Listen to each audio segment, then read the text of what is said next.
In a time of universal deceit, telling the truth is a revolutionary act. George Orwell. Yeah. This is Blood Politics. The only podcast where we don't talk about politics. We be about politics. And our mission statement is to empower, educate, and encourage everyone to speak out against fascism. Speak out against injustice and fight for freedom and equality for everyone. This is Blood Politics, and we ain't stopping till they put us in the grave. We ain't gonna be quiet, and we ain't gonna be scared, and we ain't gonna go along with the crowd. This is Blood Politics.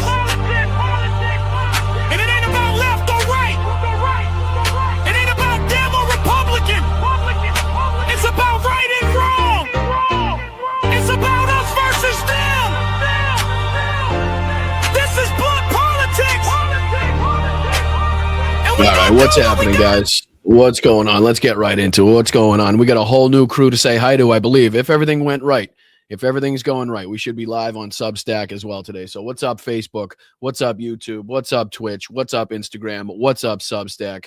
I appreciate you guys. Thank you so much for taking the time out of your day. It is Tuesday. It is March 24th, and you have made it through another day, and now you got to deal with some more bullshit. You do. I'm sorry. I got to have to be the one to bring you the bad news.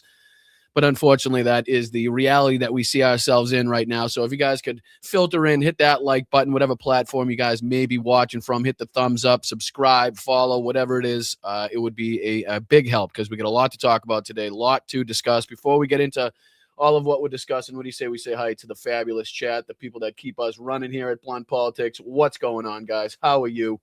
Nice to see you as always. Good to see you. There you are. What's going on, peeps? What's up, Pam? What's up, Greg? What's up, Jamie? What's going on, you guys? What's up, Yakov? What's happening? The Soul Craft. Leron, what's up, dude? What's up, Alyosha? Appreciate everything that you do, my friend. Thank you, Veronica. What's up, Pam, over there on Twitch? I see you. Allergy season. I'm suffering. I'm sorry, Pam. I'm sorry, but I guarantee that you are not alone, okay? I can guarantee you that. I'm sure there are many people in the chat right there with you. What's up, Victor? What's up, Colleen? What's up, Bethany? How are you, dear? How's everything? Appreciate you guys. Yes, we got a lot to talk about. First and foremost, thank you to the mods, as always, for doing everything that you do, keeping that chat a safe place so that we can build a broader coalition, a bigger community like the one that we've started to build here. I do appreciate you guys. Again, if you're just joining us for the first time, I'm Boston Brian. This is the Blunt Politics Podcast. We just kind of sift through the bullshit, the propaganda of the mainstream media. We try to give you it as real and as honestly as possible, hence the blunt politics aspect of this thing. But yeah, we got a lot to talk about. Unfortunately, none of it really good. None of it really good. There's a few uplifting and few kind of positive clips that we have today. We're kind of clip heavy. We may be here for a little bit. There's a lot to try to catch up on. Again, anytime you have a day off or a day without a stream, it's like, I don't know, it's like you took a month off from streaming, trying to catch up again. But I do appreciate you guys. What's up, Triplia? I see you over there. What's up, Moms? What's up, Jen? Yeah, I appreciate you guys. What's up, Veronica? No Money G. All you guys. What's up, Jay? Yeah, let's go. What's up, Roxanne? Appreciate you guys. All right, make sure you hit that like button, subscribe to the channel. All right, let's get into just a little bit of what we'll be discussing today. And again, like I said, who knows how much we'll get through. I have about 17 screens worth of clips and tabs pulled up right now. So again, it's anybody's guess. But again, we'll be talking about obviously the ICE in the airports, kind of the chaos that we've seen in the airports recently. Obviously, the crash that we saw at LaGuardia we'll have to discuss. We'll be talking about the market manipulation of Donald Trump and people thinking, oh, did he taco out? Did he chicken out? No, he did exactly what he wanted to do. We got a couple of videos that'll tell you exactly what happened behind the scenes, who made a fucking shitload of money on that deal. And how how purposeful it was. You know what I mean? We'll also have to talk about parts of the 82nd Airborne being deployed to the Middle East. Again, looking more and more like boots on the ground, looking like a ground invasion is the plan, despite or regardless of what you're being told there. We'll also look at a couple of Netanyahu, again, the de facto president of the United States, as he absolutely starts ramping up the propaganda to try to get assistance, to try to get public sentiment back in his favor, which is absolutely not going to happen. We'll also have clips from Benny Johnson declaring victory in this whole thing.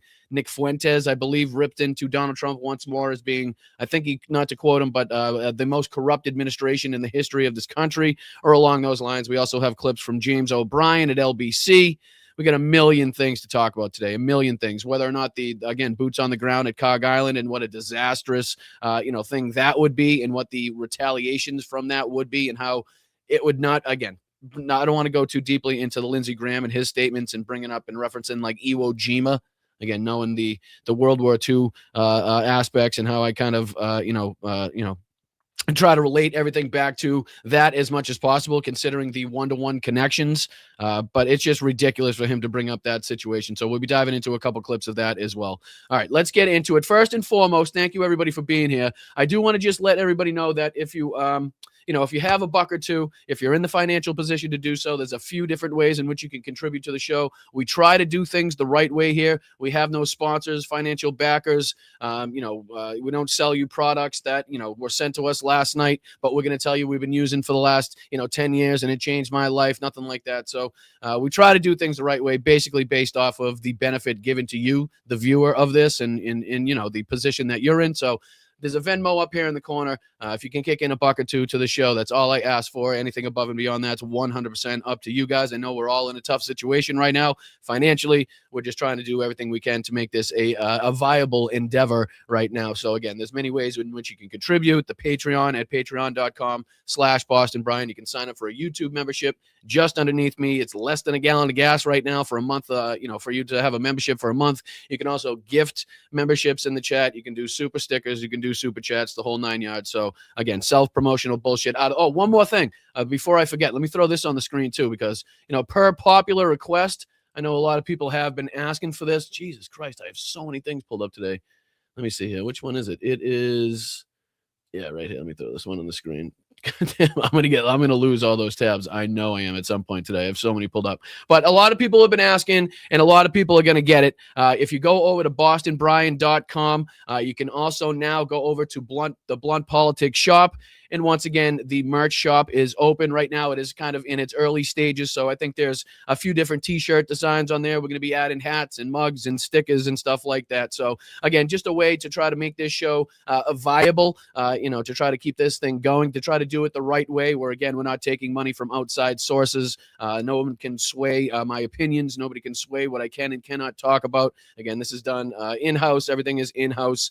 So again, if anybody's kind of been wanting it or requesting it, or kind of wants to get back at it, and again, if there's anybody else that still had unresolved issues from last time, please reach out, because we'd like to get those taken care of as well. But the Blunt Politics shop is open. All you got to do is go to bostonbrian.com. There's also a link that I'm sure the mods will be dumping in the chat as well. But again, we'll be expanding that. We'll be adding things to that. You guys can rep the Blunt Politics crew. The community that we've built here, again, just kind of trying to make this sustainable as possible. You know what I mean? Trying to do it the right way with, again, outside resources, outside help, and people having a sway on what we can and cannot talk about. So I appreciate you guys for making this possible. I appreciate you guys for getting me this far. We're trying to get to 20,000 subscribers here before midterms. That would be the ultimate goal. That would be the ultimate FU to the GOP as far as that's concerned, to see the momentum and even the smaller channels building up their ranks, so to speak. It would be a good kind of middle finger, a good FU to the GOP. All right, let's dive into a little bit of the ongoing craziness. And again, like I said, we're going to be all over the place tonight. We're going to be diving back and forth between, stuff happening inside the country with ICE and the airports and the accidents, all the way to obviously what's taking place in Iran, everything in between as well. So kind of bear with me as we dive back and forth. But let's start kind of at the beginning a little bit, because we're going to be talking about the market manipulation, or what people have been suspecting is Donald Trump, just kind of bitching out again, which is just it's not something out of the realm of possibility. So I don't fault anybody for thinking that. But again, there's a lot more going on behind the scenes from, again, the most corrupt administration, the most corrupt regime in history Right now, these people are robbing us blind. And every day I am more radicalized by the lies, by the market manipulation, by just the blatant corruption, the blatant fraud being committed at your expense, at my expense, and we're paying for it all. Not to mention, obviously, the war crimes and the manipulation by Israel. We'll get into it all today. But to focus on this in particular, this is where it basically began, just going back, and we'll just kind of do a quick dive into what got us into this position.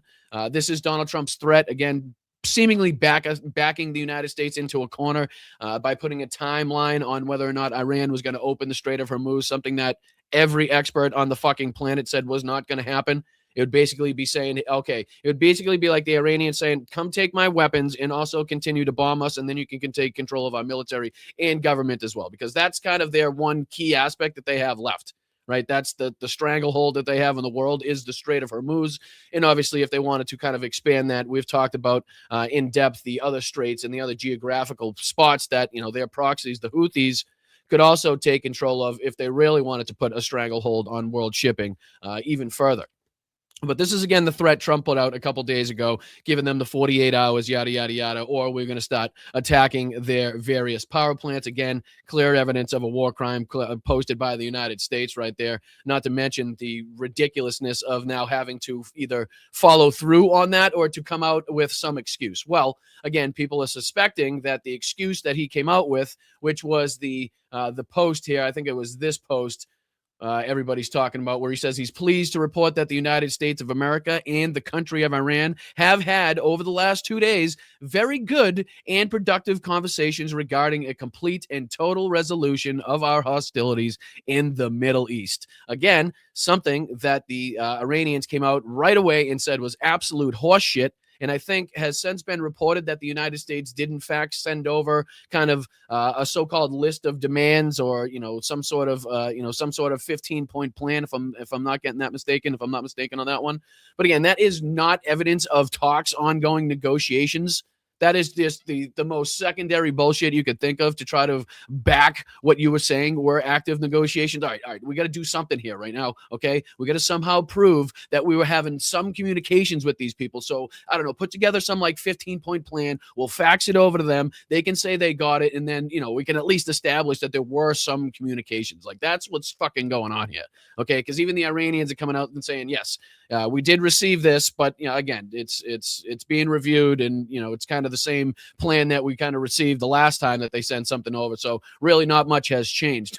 When in fact, this whole thing was basically to manipulate the market, because he knew exactly what the fuck was going to happen if in fact that deadline came and passed, and we were going to be forced to, in fact, hit the energy infrastructure of the area, what that would do to the global oil prices, what that would do, to the global market. It would be pretty obvious, and the market was ready to react. Donald Trump knew that. Insiders knew that. And what did they do? They took fucking full advantage of that. Here is Mr. Global. I don't know if you guys are familiar with Mr. Global. Again, I do highly recommend that you go over there and give him a follow. He's got on the cusp of 150. So be pretty cool if you could go over there, tell him Boston Brian sent you.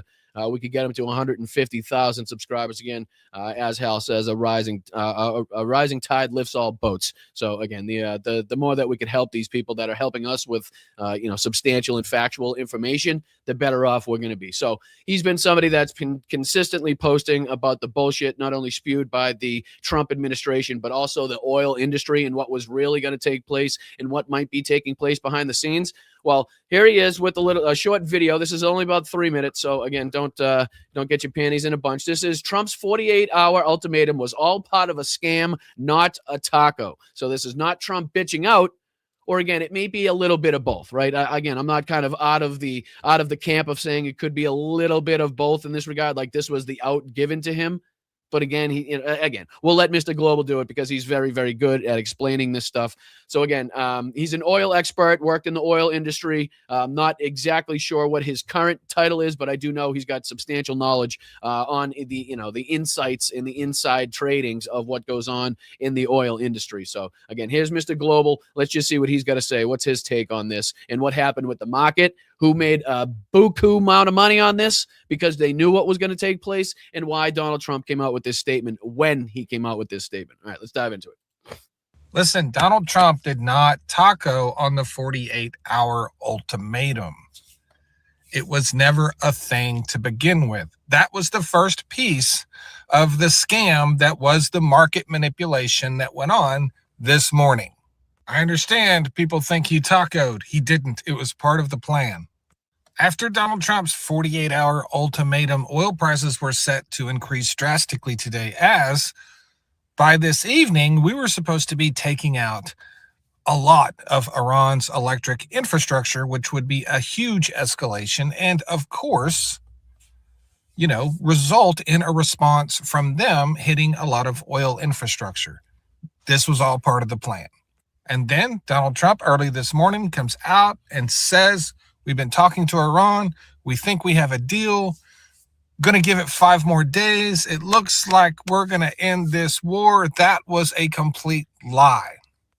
Because minutes before Donald Trump made his announcement, and again, this isn't the first time that we've seen something like this, right? So this isn't like, okay, let's kind of reveal something that nobody knew about. This is just kind of the next iteration. This is the next steps and how they're manipulating it behind the scenes. And this could very well be, the people surrounding, I kind of equate it to like the old and like senile substitute teacher.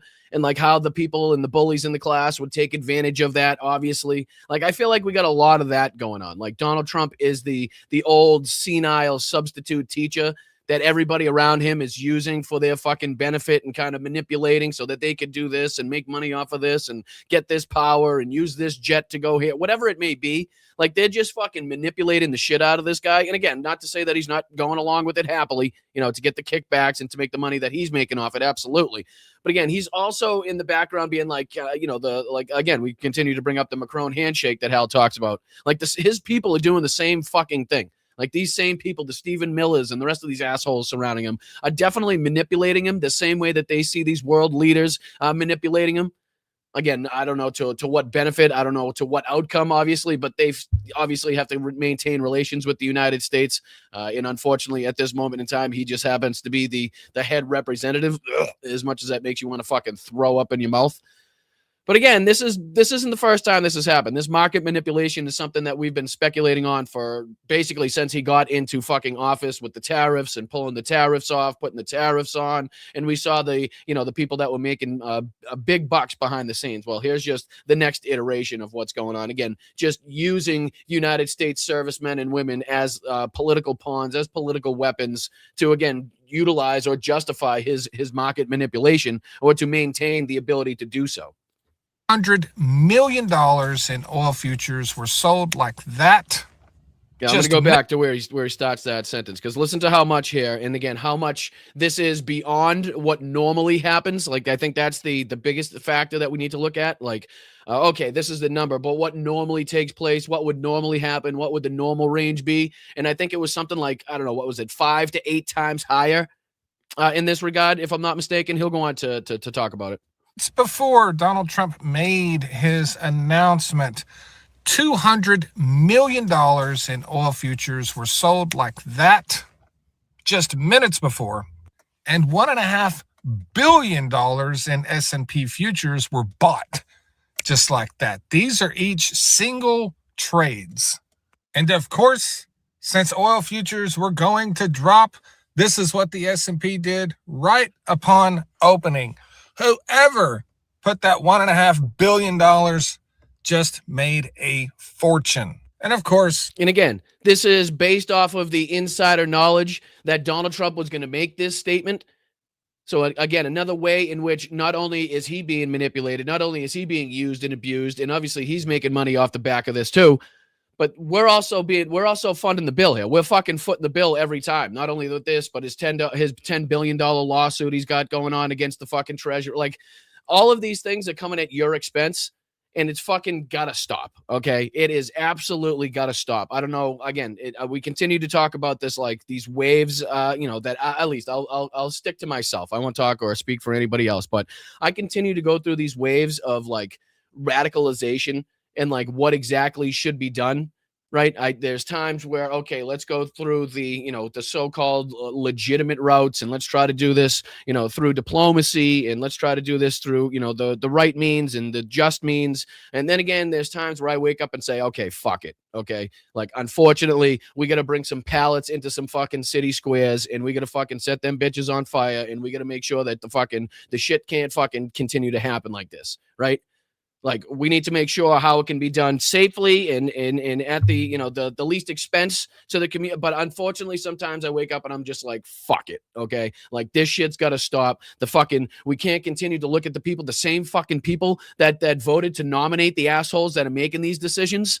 Like, let's not fucking forget about that. Like, Democrats voted to nominate the same fucking people, right? Just like we had two go to nominate Mark Wayne fucking Mullen. Of course, there's no fucking, there's no surprise seeing that it was John Fetterman. Who was the other guy? Heinrich, something like that. I think he's from New Mexico, who happens to be buddy with Mark Wayne Mullen. Like, all these fucking people voted these assholes and confirmed these assholes that we told them would be the most dangerous fucking thing you could ever do. But no, we can't let that slide. But again, sometimes I wake up and it's just like, you know what? Fuck it. As much as I think these no kings and hands off and the rest of these are a great way to get out there and show not only this government, but the rest of the world that the fucking United States doesn't stand for this, or not the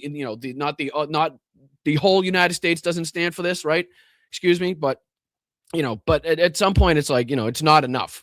We got to start fucking raising a racket. Yeah, we got to start fucking causing some fucking, I don't know. You know what I mean? Again, I'm in one of those moods that it's just, it's too much to fucking take at some point, where you continuously wake up and have to fucking, cover the same shit and talk about the same shit and see nothing being done by that, besides, strongly worded letters and this and that. I don't know. Again, keep me sane. Keep me sane in the chat, guys. Keep me sane in the chat. I'm hanging on by a string here.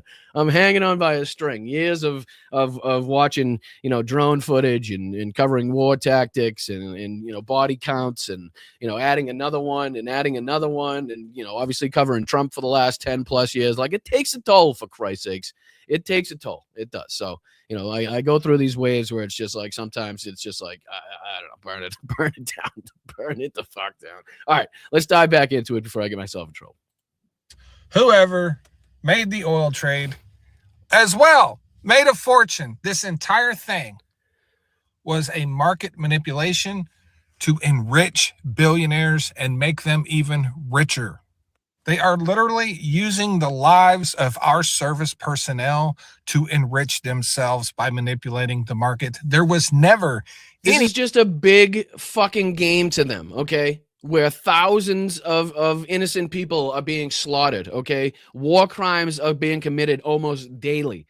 Where, again, the instability in the region has grown to such an extent where, we continue to use the phrase, can't put the toothpaste back in the tube, but I mean, use or insert whatever phrase you will or must in that situation. And you guys can see that this is becoming and has become something that it's way out of Donald Trump's control. Okay. This has spiraled way out of fucking control, and it is way beyond anything that he thought that he would be able to control. Like, we've talked about at length how he thought they were going to capitulate at the first fucking bomb drop. They were never going to go after the Strait of Hormuz. Who could have possibly suspected that they would strike back at the surrounding areas that had U.S. bases stationed on them? Like, who the fuck thought that was coming, right? Only everybody, only every single motherfucker. Every podcast, every expert, every person that served in the military, every person that didn't serve in the military, all said the same thing, that was going to happen because the Iranians told you it was going to happen. You know what I mean? It's like, at what point do you have to, go up there and start, rattling some fucking cages here? Discussion with Iran in any way whatsoever. And once the administration was challenged because they weren't naming who they were having discussions with, they came out and they gave us some guy's name from Iran, the head of the parliament. And then again, like I said, to back that up, that theory up, they sent over this, this package, they sent over this letter, they sent over these demands. That way the Iranians could say, okay, yep, we received it. We got somebody looking at it. But again, this does not establish, this doesn't confirm or corroborate the fact that there were 2 days of negotiations, which again, multiple sources, multiple people have come out and said since was horseshit and absolutely did not happen. I think there was even a couple posts, by the the Iranian embassy mocking Donald Trump and basically having a conversation with themselves. I think they kind of made it seem out to be like it was a conversation on Telegram, if I'm not mistaken, and it was basically just Trump talking to himself. I think they called him like the president of peace or something stupid on it. But again, mocking Trump for having come out with this lie. But it's something that they continue to utilize, in the background, not only the destabilization, and this is why they reported. Like I said, it's not just Mr. Global talking about this. You can go through any number of articles, Business Insider this week, Yahoo Finance, CBS. All these people talking about the same thing. Kalshi, actually now that Kalshi, which is a gambling website, if you're not familiar, has now kind of been forced to put in new guardrails, basically to prevent insider trading and manipulation in politics and sports. Again, something people have long been talked about as being a huge fucking problem that not only sports figures but also politicians could benefit and bet on what would happen, the outcomes and decisions and laws and acts that would take place. Like, you can really see quickly how that would go down the wrong path and get really fucking ugly really quickly. So again, this is all stemming from what is clearly insider trading, what is clearly market manipulation, what is clearly fraud by the most corrupt government, the most corrupt regime in the history of our fucking country. Bar none, not even fucking close. There's not even a second place anymore. Okay. We got to start counting. The next person might be at 11. Donald Trump's regime now has the top 10 spots in the most fucking corrupt governments in the history of the planet. He's got the top 10, and then 11 we can think about somebody else that's been doing the same thing kind of, but only at a lesser level. All right, let's jump on to this next clip here. This is something that I was kind of excited to dive into with you guys as well, because as you know, big fans of James O'Brien on LBC here at Blunt Politics. Shout out to James if you watch. I know you do. I'm kidding, guys. I'm kidding. I know. But one can hope and wish. But he kind of says it like it is. Let's just call it like, he puts it only the way a Brit can, you know what I mean? And we enjoy his bluntness. We enjoy his not beating around the bush, let's just say. I was actually pretty surprised, again, to see, I think it was this morning, I caught a little bit of Don Lemon's live broadcast, and he was playing a little bit of James O'Brien. I caught the end of it, but he was kind of like seemingly just learning about James O'Brien, which I was surprised to see, considering obviously Don Lemon's long-standing career in media. Obviously his literacy in this whole thing. I was kind of taken aback a little bit, because you here at Blunt Politics, if you've been watching long enough, are not only really acquainted with James O'Brien, but understand the passion and the factual nature of what he speaks about and how he brings that to the conversation. But again, he's doing this while also trying to cover what's going on, and mainly covering what's going on in his own country. And he does it somehow diving into U.S. politics way better than any of the mainstream media in this country does. It's silly to say that, but it's true. It really is. The guy is he's incredible at what he does, and being able to kind of, again, outmatch and outwit the U.S. mainstream media at their own game. So again, here's James O'Brien. We're just going to play the first, I think, few minutes of this, where he kind of, again, gives his update and gives his opinion on what's going on with the Iran war and why we're here. Okay, check it out. All right, again, hit that like button. I'm Boston Brian. Please subscribe to the channel. If you find yourself watching for a little bit, if you like what you're hearing, if you like what you're seeing, you don't have to subscribe right away. Give it a shot, give it a chance. Even sometimes the thumbs down, if you hate me, if you don't like what you're hearing, is also good for the old algorithm. So, fuck it. Leave a bad comment, leave a thumbs down, whatever comes to you, whatever floats your boat, guys. All right, just do it. Donald Trump yesterday proved what many of us have been saying for a very long time. I think proved beyond any reasonable doubt that he is a deranged idiot who has no idea what he's doing. He is possessed of a sort of atavistic, primal skill set by feeding his own appetites all the time, and having become over the years an absolutely, almost like the apotheosis of self-interest and self-regard. I don't know whether you call it narcissism or whether you call it pathology or whatever you might call it. You look at somebody who somehow manages to achieve great things by only ever feeding his own hideous and insatiable appetites, whether the appetites are for power, for money, for status, for praise, whatever it may be. It is insatiable and it is unhinged. So we saw yesterday that he will even lie about wars. He will even lie in ways that everybody paying attention will see as blatant lies. He will lie about things that are, I mean, he's so now confident in the sycophancy of his supporters, both in his regime and outside of it. And what do we keep saying? Feels even more empowered than. Stop. Pause. What do we keep saying here? Like, the one thing that Donald Trump learned from his first term, right, was the fact that he needed to put the correct people in the correct spots that would allow him to maneuver, that would allow him to manipulate and do all these fraudulent things and illegal things and unconstitutional things and things that don't, in the ways to circumvent Congress that would keep him out of trouble. And he's got those same people in there. And again, we see another in Mark Wayne Mullen, who's definitely not going to hold Trump's feet to the fire. Just another fucking sycophant, just another moron in there who's going to do the deeds and the bidding of Donald Trump, the same as the rest of these fucking sycophants. And they're not going to fucking do anything to stand up to him, right? They're not going to do anything to push back. They're not going to do anything to say, hey, that might be illegal. Maybe we shouldn't do that. That would be bad to the fucking people we're meant to represent, right? Nobody's doing that. So he's learned from the first term. He's learned from the first administration who he needs to put in place. And that's why we see the Pam Bondis, the Kash Patels, the Pete Hegseths, the rest of these fucking idiots in there. Again, that were confirmed by some of the fucking Democrats, which is just, again, insane to think at this point, at this level, to see what we're going through. But again, this is where we find ourselves. Ever before, to tell lies that are not even halfway around the world before the truth has got its trousers on. They are lies so egregious and so huge that they can't even get through the door of the room that he's in before the truth comes crashing down around him. But so complete is the sycophancy with which he is surrounded that nobody ever really points out to him just how obvious the lies he's telling today have become. I want you to listen to this little clip of a conference yesterday where Stephen Miller had praised Donald Trump in ludicrous terms for a straight 5 minutes. Guys, be prepared. I don't know if he's about to show Stephen Miller. I don't know if you're about to hear Stephen Miller's voice, but be prepared. I do apologize. We don't typically tend to usually play the voices or faces of Nazis, unintended on this. So I like to prepare everybody. Again, we typically do stand up here, and as Ben Shapiro likes to say, I'm standing up here bashing the living shit out of Nazis. Yes, we do that. We do that. So, all right, on with James O'Brien.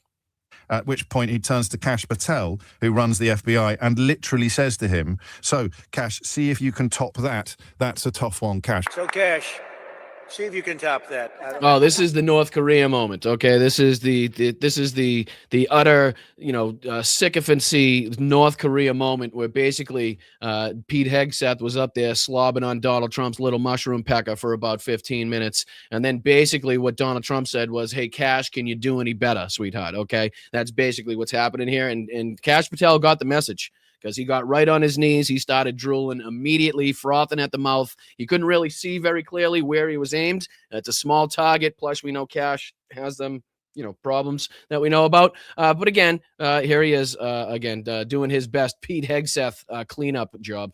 I don't know. That's a tough one, Kash. That is tough. It's a tough one. It's a tough one, Kish. Hey, Kish, it's a tough one there, Kish. Mr. President, as I look around this venue, I see, and I'm reminded again, why we have the greatest warriors on God's green earth, the men and women serving. I continue to remember why my fly is always down when I walk around the White House. It's amazing why my belt is always unbuckled. I can't see straight. I thought that was maybe the problem, but now I'm starting to realize, now that I see Pete Hegseth's pants are always down at his ankles as well. And again, RFK is clearly walking around butt naked at all times. So I'm clearly now not the only one, apparently, in this. The men and women serving and wearing the badge, and law enforcement, our police, our sheriffs around the state of Tennessee. I'm reminded that Americans exist to protect this country day in and day out, and they've done it like we've done it here. But what we didn't have was you. We didn't have a commander-in-chief. Oh, what we didn't have was you, boss. Oh, tissues. Give me a tissue. What we didn't have was you, boss. Boss, you've done it the best way you could possibly do it. Nobody's ever done it like you, boss. You actually made me see straight, boss. Blue, who resourced the blue, who funded the military, who did whatever it takes to safeguard He didn't fund the military, jackass. He rebuilt the military. Get the fucking talking points right, okay? If I can get him down after fucking 10 plus years of covering this asshole, you should be able to remove your fucking face out of his asshole just for 2 seconds so you can get at least the talking points and the rhetoric right, okay? He rebuilt that military at least 25 times now, at least. It's being destroyed by some regard right now, but don't worry, he'll rebuild it again.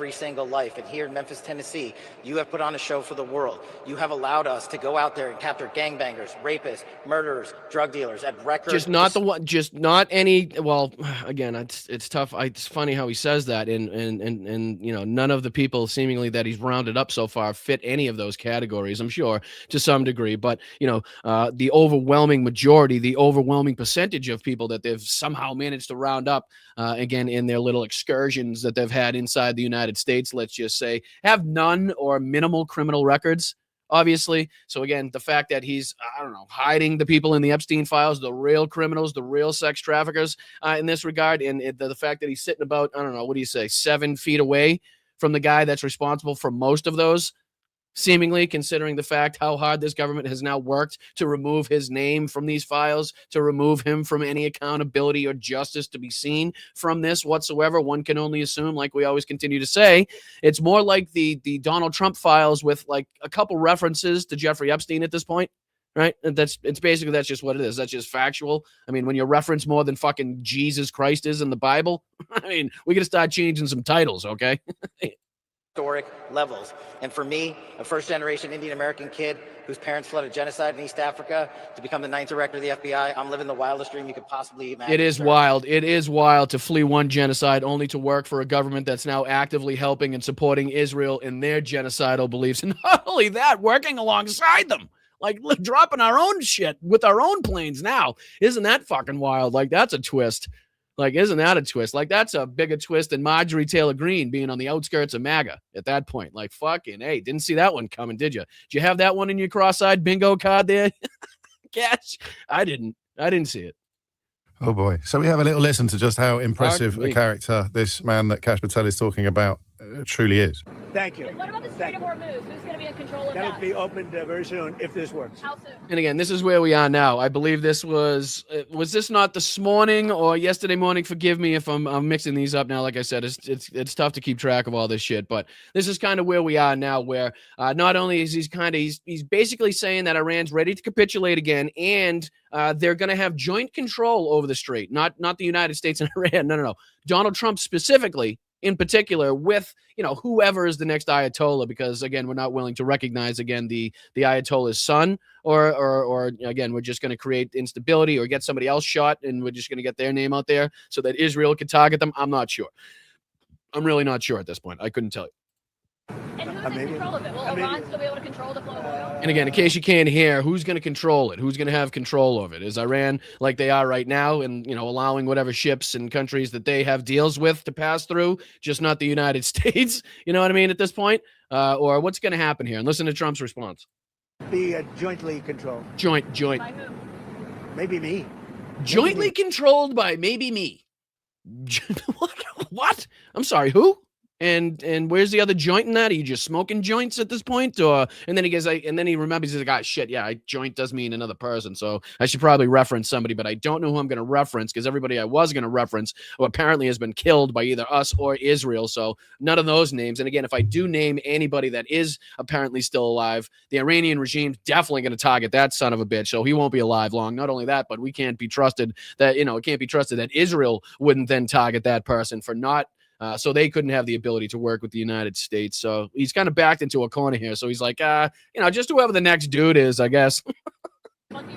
Me and the Ayatollah, whoever the Ayatollah is. Yeah, me and fucking, you know, whoever just falls into place, you know, whoever's the last guy in the throne, if you know what I mean, you know, whenever I decide to pull this shit, you know, whenever I decide to pull the ripcord, the last Iranian left on the throne, I guess we're going to just jointly control this sumbitch.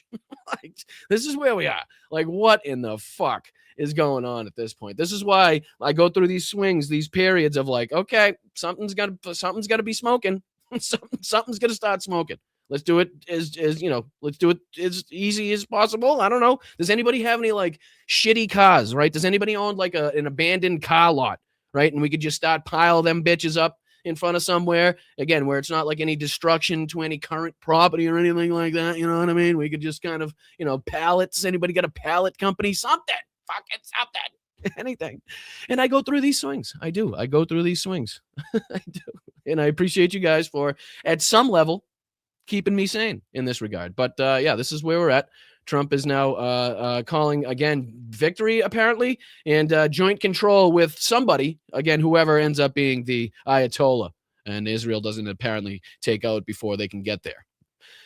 Anyway, all right, I think we can dive into, again, for the sake of time, I'd love to dive into more of that because he's fantastic at what he does, but I was actually going to show, that's actually crazy because I was going to show this one, which I believe is the same clip we just watched on that one as well. So why don't we just, I'll get James's kind of take on what he says here, and then we'll dive on to the next clip since he kind of saved me a clip on that regard. All right. So we'll dive into kind of his response, and then we'll go into, what's the next one I got pulled up here, is kind of the chaos. We'll go into the chaos at the airports, ICE at the airports, and obviously the crash at LaGuardia coming up. So hit that like button. Appreciate you guys. All right, let's just get his take on this. For the next Ayatollah. You think I'm exaggerating? You know that I'm not.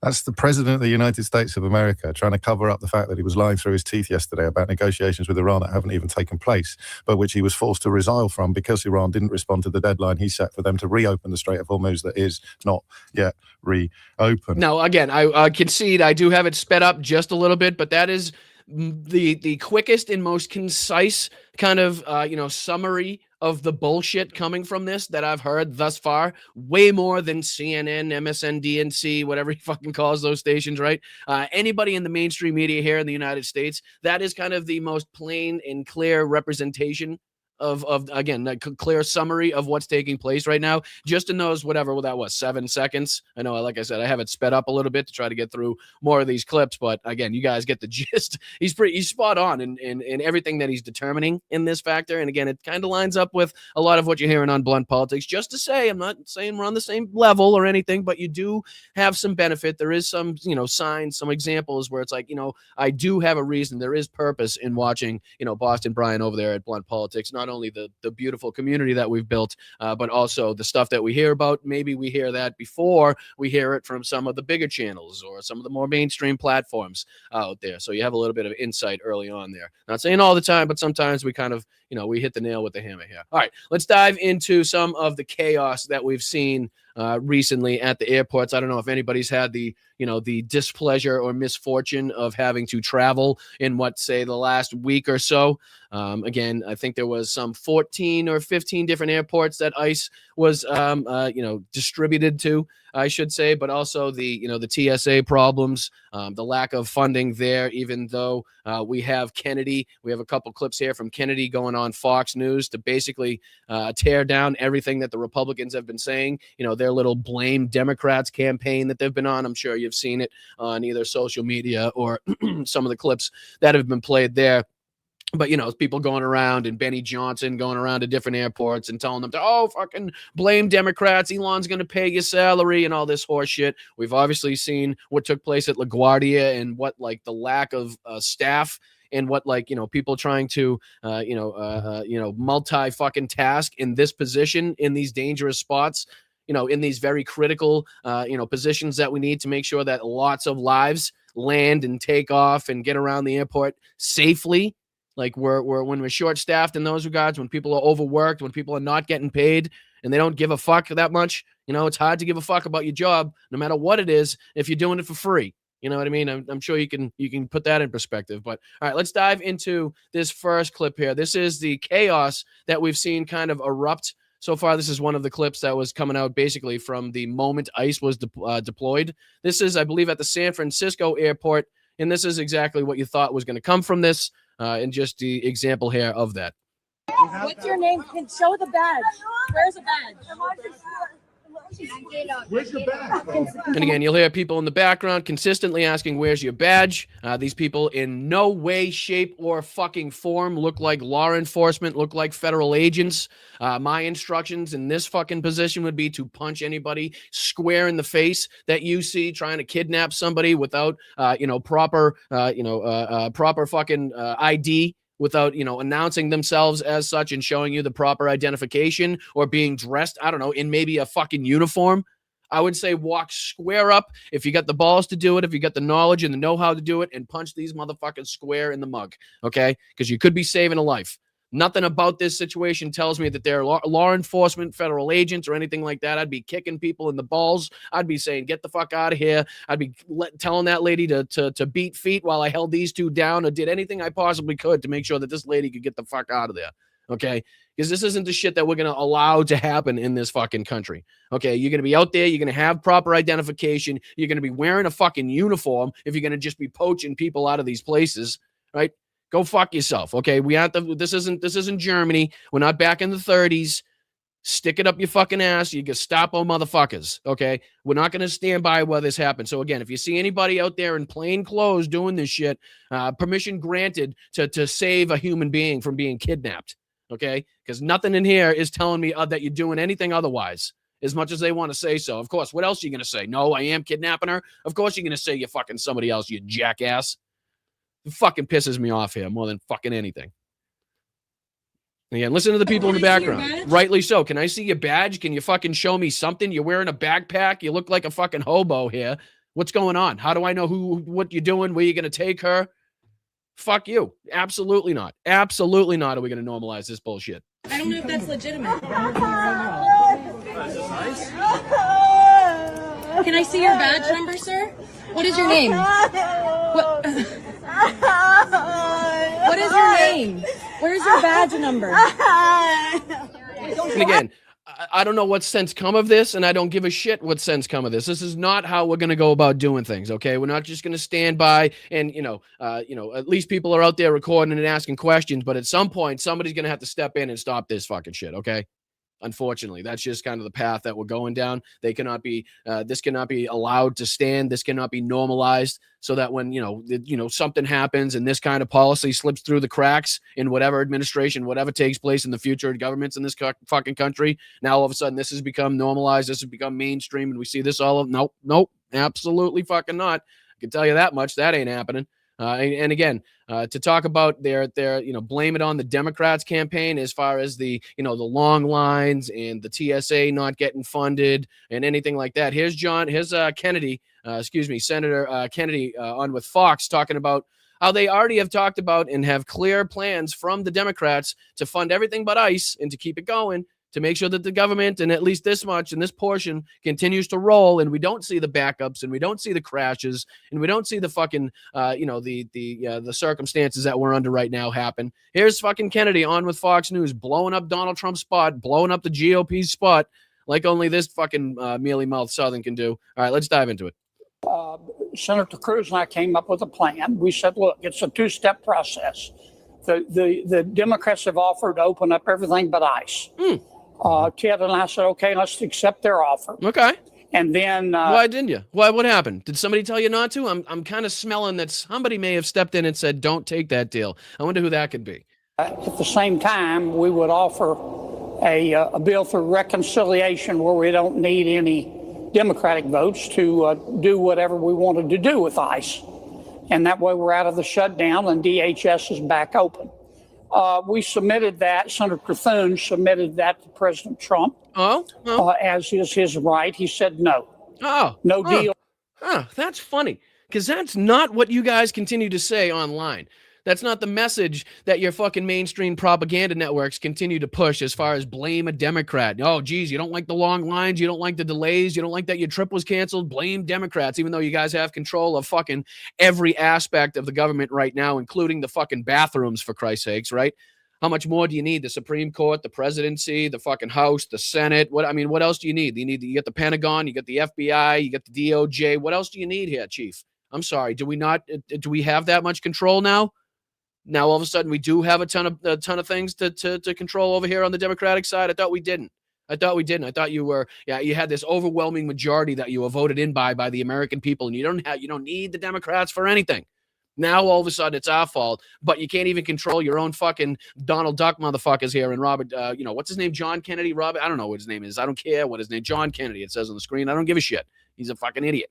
Hopefully we don't have to look at his mug any longer anyway. But he continues to go on here and blow up the spot of the GOP. Again, blaming everything on Donald Trump and making it basically impossible. I know it's not impossible because they love to lie anyway. But, I mean, when you hear shit like this, pretty easy to say, well, clearly not the Democrats. clearly they've had policies in place, and they did try to work with Republicans to get this back in motion, or to keep it in motion, I should say. And it was actually the president of the United States that put a stop to this. And again, we saw in one of the clips there where he took kind of, he took what's the word I'm looking for? He took control. He didn't take control, but he it was his idea to put ICE into the airports, right? Like he clearly came out and said, no, yeah, that was my idea. That was my idea. That was nobody else's idea, dumb idea, but my own, right? So again, nobody else to blame but himself. But here's Kennedy going on Fox News, and then there's one more here. Here's what this leads to, just to show you what it leads to. Is again the deadly plane strike that we saw at LaGuardia with the fire engine and the Air Canada plane. This is what happens when you don't fund people, when you don't have enough staff, when people are overworked, when they're controlling too many different things. This is what leads to. And this isn't the first time we've seen this. This isn't the first instance in which, aviation and air control has been an issue under this regime, right? It continues to be a problem. Duffy continues to fucking, show any lack of leadership, any qualities whatsoever that would show us that he's, supposed to be in this position, or that he's worthy of the position whatsoever right now. It's just been pure incompetency after incompetency after incompetency, and lies after lies after lies, to the point where Duffy's traveling through airports with 7 of his fucking 9 kids. Can I just say how ridiculous it is right now to be having 9 kids in 2026? I can't fucking take care of myself, right? I can't afford my own life. This guy's strolling through and strutting through the airport with his 7 of fucking 9 kids, and he's got the balls to be like, this is the Democrats' fault. Fucking Democrats. We couldn't have more control over the governments, but it's the Democrats. Like, shut your fucking mug and zip your fucking kids up too, because they're screaming and yelling behind you, right? God damn it. Don't have 9 kids if you can't control them, for Christ's sakes. You know what I mean? Come on. I know you guys are with me. And thank you to everybody that's donating in the chat. I really do appreciate you guys. And again, if it's your first time listening, first time watching, and you do gift in the chat, or you send a Venmo or anything, stick around to the end of the show. At the end of every single broadcast, every single podcast, we make sure to thank and highlight every single person that contributed, whether it was, again, Venmo, you gifting memberships, hitting a milestone for your membership yourself, or whether it was just a super sticker or a super chat. Stick around to the end. We say thank you. Make sure to highlight and show our appreciation for everybody that's gifted and making the show possible. So I apologize if it goes through during the show and I don't see it, but again, we make sure to give you guys the time that you deserve at the end of the show. All right, this is just kind of a quick update in case anybody's been living under a rock for the last several hours, a few days or whatever. This is a little catch-up, a little summary on what took place at LaGuardia. And again, just a clear example of what happens when you don't staff the right positions and you don't focus on these very important and critical pieces of infrastructure that we need to maintain safety in these circumstances. So again, this is just a little recap of what took place. Overnight, New York's LaGuardia Airport closed after an Air Canada Express flight collided with a fire truck on the tarmac. But there's probably 200 police officers and emergency response vehicles, and that plane is suspended on top of a vehicle. Stop, truck 1. Stop. Stop, truck 1. Stop. Air traffic data shows Air Canada flight 8646. And again, that recording, in case anybody isn't up to speed on this, was the recording from the air traffic controller trying to control the fire truck that was crossing into the path, crossing into the runway that this Air Canada plane had just landed on. But again, for some reason, but that just kind of begs the question is, okay, who's also talking to the plane at the same time and trying to make sure, that everybody's on the same page there. But it's, again, just, a clear example of what takes place when these things aren't staffed correctly, when you got fucking overworked people that aren't being paid, people trying to do multiple roles, people trying to do, and juggle multiple things. At a position where they should have their focus, on certain aspects of it alone. But again, it goes on. Montreal landed at LaGuardia at 11:40 p.m. Sometime shortly after touching down, the plane collided nose first with a fire truck. Jet 646, I see you collide with a vehicle there. Just hold position. I know you can't move. The vehicle's are responding to you now. Images show the plane's nose destroyed. The entire plane tilted up into the air. LaGuardia. And again, the fact that they were responding to another emergency I mean, again, just goes to show the chaos that has been thrust upon the airports recently. Again, not only standing in line, but also the air traffic control. We've seen multiple videos coming out from pilots themselves. I think there was one that kind of made its way around social media where a pilot was begging its fucking cabin, begging its crew, begging its passengers to call their local senators, call their offices because of the delays, the cost to it. Again, I have very little sympathy for the airlines themselves as far as them kind of screwing us. But again, you can see how this is in other ways very dangerous. Again, you could talk about the risk aspect to the people on those planes, way above and beyond. Again, the toll that it's having on these huge conglomerates in the in the airplane industry. That's just my opinion. Something that would kind of resonate better with people is their safety above above and beyond the bottom lines of the fucking billionaires in this regard. Again, considering the exorbitant prices that you and I pay when using these services.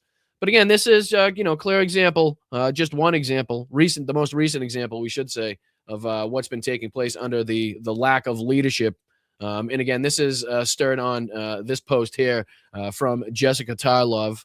And she says, it turns out that if you control the House, the Senate, and the presidency are the ones deciding if you're reopening the government, it really is your shutdown to own. And she's 100% right. Again, this kind of one instance here, this kind of one statement, this one little fucking piece of video here by Kennedy is enough to to blow up their entire argument. Not that it wasn't in tatters before. Obviously, we could point out the fact that they have ample control over the government right now, complete, some would say, control over the government right now. But this is as far as their own side coming out against their own bullshit. I don't think it gets any clearer than that. Kennedy being like, nope, everything was all set to go. Us and, me and Ted Cruz were ready to sign this shit. And fucking Donald Trump said, fuck no, absolutely not. We don't want to see these people, not sit in lines for at least 17 hours and missing all their trips and shit. We want to continue to see that, which is another reason why you continue to see videos like this, ladies and gentlemen. Good little segue into this. We've shown a few of these kind of recently on the show. Probably the most prominent was the woman at the gas station who come out and said that she was a 3-time Trump voter and that basically she was the idiot for believing any of his bullshit, considering where he's gotten us into right now. So there was that one. There was a few others that we've played as well of people coming to, the realization of what they voted for. And again, the fact that we have the inability to have sympathy and empathy at this point for these people is not the issue at hand. It's basically the fact that even these people who I believe this guy is a 3-time Trump voter, it says in Texas, who was propagandized, who was manipulated, who bought into the bullshit, what he's now facing in his daily life. There was also a couple, I want to say from Pennsylvania, if I'm not mistaken, that also went viral. I want to say this week or last week for, again, them being upset, the Trump ruining their life, I think was kind of the tagline, the headline on that one. So again, there's ample videos out there where you can see, but not to the extent we need. Obviously, not even close to the extent we need. He's still got ample support for his little war that he's got going on, the destabilization of the Middle East, the rise in gas prices. He's still got more than enough morons to support that. Although we have seen the fracture in the political commentary people, the political podcasters. Those people have definitely seen a split because they're kind of all vying for power. They can all see kind of the end of the light here. They can see the end of the tunnel coming, and they want to be the next up there to make sure that they can suck in the money that MAGA and these people that are left are willing to throw at this bullshit. So again, you've seen kind of them be, discombobulated, which is allowing us, as far as left-wing, Democratic, progressive, liberal podcasters, whatever they may be, to kind of take over those airwaves to make sure that we can get our message heard. Even though the MAGA base is, again, we've told you this 1,000 fucking times, it's going to get more and more sycophantic the longer and longer we get into it. All right. So again, taking everything back to World War II, which gives you a good kind of a clear picture to look back on and what we could be seeing as far as this is concerned. Right, the people that were last surrounding Hitler in the bunker were the most sycophantic, were the most likely to follow Hitler into the depths of hell. And if there was no more Hitler, there was no more them. They didn't want, look at Josef and Magda Goebbels, to the point where they eliminated their entire fucking family because the Fuhrer wasn't going to be around, because National Socialism wasn't going to be around any longer. It was just that was it. That was the end all be all for them. So again, these people are going to only be, the light is brightest before it shines out, or the star is brightest right before it burns out theory. That's what we're going to continue to see, which is why you continue to see the ample support, shown at least by the polling, by these assholes and by, whatever pollsters are out there to suggest this support that he still has. But this is a quick video here. I think it's about 2-3 minutes long, where he kind of details the destruction to his life. I think he's working in the construction industry. And obviously, I don't see how he didn't see how mass deportations would go to affect his industry. Again, we have no sympathy, empathy. We cry no tears. We're not crying over spilt milk killer, and we're not giving anybody any flowers because, again, I don't know how more obvious it could have been if you're in the construction industry in South Texas and you're utilizing the labor that we know you utilize, how that wouldn't be a big fucking problem for you when the big signs of mass deportations went up. I didn't see through that. But again, here we are, 3-time Trump voter as posted by Republicans against Trump. And he says in this quote, "I've supported Mr. Trump in every election that he's been a part of. We just never thought that this would come and affect us in the construction industry, but most importantly, affect our economy here in South Texas." So again, these are the people that thought they were safe. These were the others that thought they wouldn't be come for. They wouldn't be sought after. Much like, who's that? What's the girl's name? The lady's name? I don't know what you want to call her. The lady, she's always shooting guns. She's in the South. She's got the really heavy Latina accent, right? She's clearly, and then she was like shunned from the GOP. I want to say Gomez, but I don't think that's right. But much like that person, like, how did you really think that you were going to squeeze through the cracks? Like they were going to allow you in, but could be kicking everybody else out at the same time? It's a remarkable thing that I'm sure is going to be studied for quite some time to come. But all right, let's just dive into a little bit of this, detailing how he was, befuddled, how he was propagandized, how he was lied to, and he fell for it. He bought it, and now he's paying the fucking price. Here we go.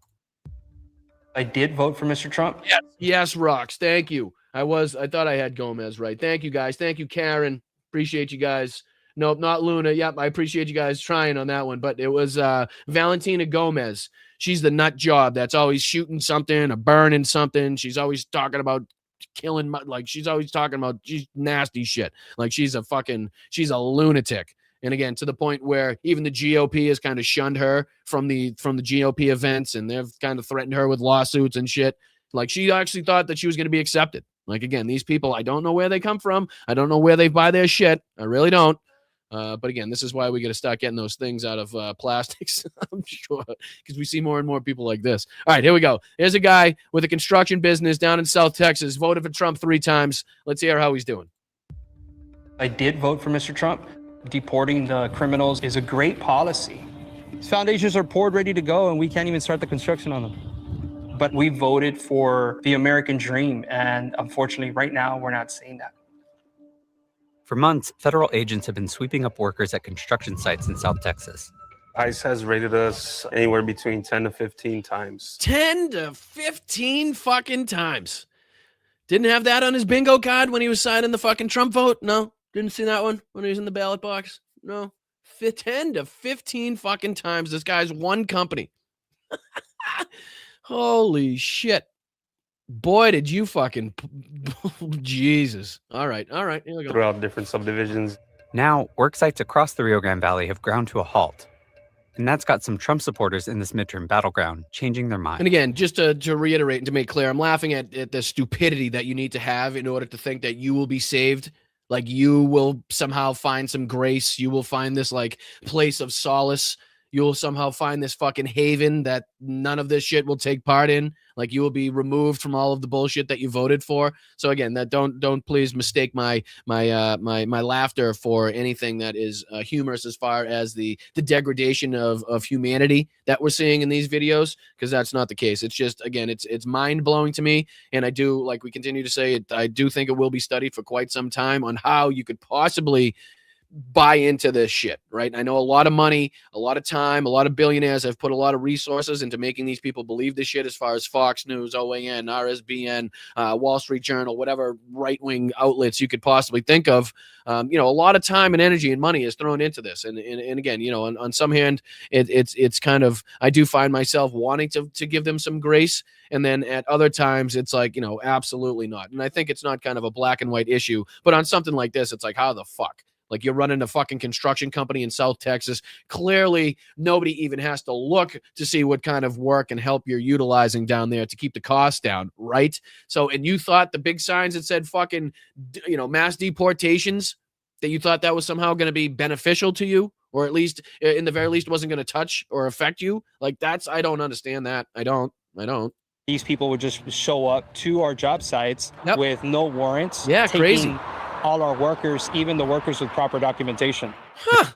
Even the ones with proper documentation. That's fucking funny, because, again, as you hear, the people that you voted for continuously say, they're consistently talking about do it the legal way. You can come here. We just want you to do it the legal way. Do it the right way. They consistently say this. If you're in the chat, if you've been anywhere in and around politics for any amount of time, I'm sure you've heard this. Okay, we have no problem with immigration. We just want you to do it the right way. Do it the legal way. Even though we've consistently seen people ripped out of their asylum hearings, deported, even though they have their fucking T's crossed and their I's dotted on every single piece of paperwork they need to have in order. They've been and shown up to every single fucking meeting they've needed to fucking show up to. They've passed every test required of them. And they're still getting deported. They have no criminal records. People fucking, as soon as they walk out of the courtroom, are being rounded up, right? People that haven't even been here long enough for them to have, been to the asylum office or to go through the asylum process, being rounded up. So again, it's crazy how you come into this realization now that even people with proper documentation are being rounded up against the law, against the Constitution. Right? That's crazy. Many who work in the construction industry here told us they largely rely on immigrant workers, some of whom are undocumented. DHS did and again, talk about the understatement of the fucking century, right? Some of whom are undocumented bull fucking shit. How about the vast majority are undocumented? Okay, I've worked long enough as a construction worker, as somebody doing masonry, as somebody doing roofs, right? As somebody doing side, like, I've done enough to notice and to recognize who I'm working with, right? When I'm beside people. You get to know them. You get to socialize. Some of the best people in the world that I've met on these job sites. Some of the coolest individuals from Brazil, from, Minas Gerais. A lot of people from Minas Gerais. You know what I mean? So just some of the coolest motherfuckers that you could meet. Some of the hardest working people on earth, right? From the moment they get up to the moment they rest their fucking head down on the pillow, it's just go, go, go. And they don't need much to sustain it. They don't ask for much to sustain it. Like, again, to say that, like, some of their workers down there in South Texas are, undocumented workers is again, the understatement of the century in that regard. Respond to the Times request for comment. But in a previous statement, it said these raids protect the nation's workforce. I've supported Mr. Trump in every election that he's been a part of. We just never thought that this would come and affect us in the construction industry, but most importantly, affect our economy here in South Texas. Why? Somebody's going to have to answer that question for me. Fucking why did you think that? Why? Like, what made you think that it wasn't going to affect you when he was talking about deporting, mass deportations in the areas in which he was talking about? Heavily Latino influenced areas. Like, you didn't think in South Texas that was going to be a target? I'm sorry. How? Why? Again, I'm just so confused in all of this. I know I don't have the correct education, the proper education to dive into the human mind to the degree that I need to figure out, how this process works exactly. But again, boy, would I like to have that knowledge. Seeing a reduction of almost 60% of our volume on the residential side of our business. 60%. So again, when they're talking about building homes, when they're talking about construction sites, and Donald Trump's going to be the boom master. We're going to boom, baby. All these things are going to be fucking booming under Donald Trump. Well, again, 60% cut, 60% reduction. And again, this one company's ability to conduct or build residential businesses or, residential homes or anything like that. It doesn't really bode well for, the housing crisis that we're continuing to see in this country. We applied for bankruptcy in December. We saw a drop in sales of about $5.3 million. For 40 years, we had never laid anybody off, and until this happened. 40 years without laying somebody off. Again, I haven't fact-checked that. Don't know if that's corroborated. But again, a wild statement to make if that's not fucking true. But 40 years without having to lay somebody off until Donald Trump waddled his fat, orange, decrepit, fucking deceased ass into the White House for the second time. Right? 40 years, not a single time have they even contemplated, as far as this guy's face is telling me, laying somebody off until, again, the fucking, the Fuhrer himself, Mr. Businessman himself came into power. Jesus Christ. If that doesn't fucking tell you something, I don't know what will. We were forced to. And beyond construction, local businesses say fear is keeping shoppers at home. And there's been a lot of loss of sales because of that. It killed us this year. Construction is one of the main pillars to the economy here. Everybody's hurting. In the Rio Grande Valley, two of President Trump's top priorities, the economy and mass deportation, are colliding as ICE raids upend the construction industry.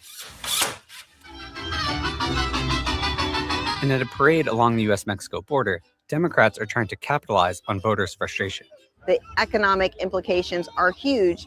People who voted for Trump. And again, for the sake of time, we don't have to go into this entire thing. You guys kind of get the gist of what we're dealing with there. But I mean, it's remarkable to see here in these videos, these people, just continuously, coming to the realization because of their wallets, because of their own work, because of their own careers, and nothing else. Like, again, if it doesn't impact them directly, they would probably never come to see the light. Nothing would ever change as far as they're concerned. Much like we talk about, hey, how these Republican politicians, they never understand what's going on as far as the LGBTQIA or the trans community until, one of their sons or daughters comes out, or, they have somebody directly related to them that becomes part of these communities, that now all of a sudden they have to change their fucking tune. And now they see the light. Right now it's, now I understand what you're saying. But until that happens, they're strictly against it, and they're more than happy to demean and fucking denigrate those communities.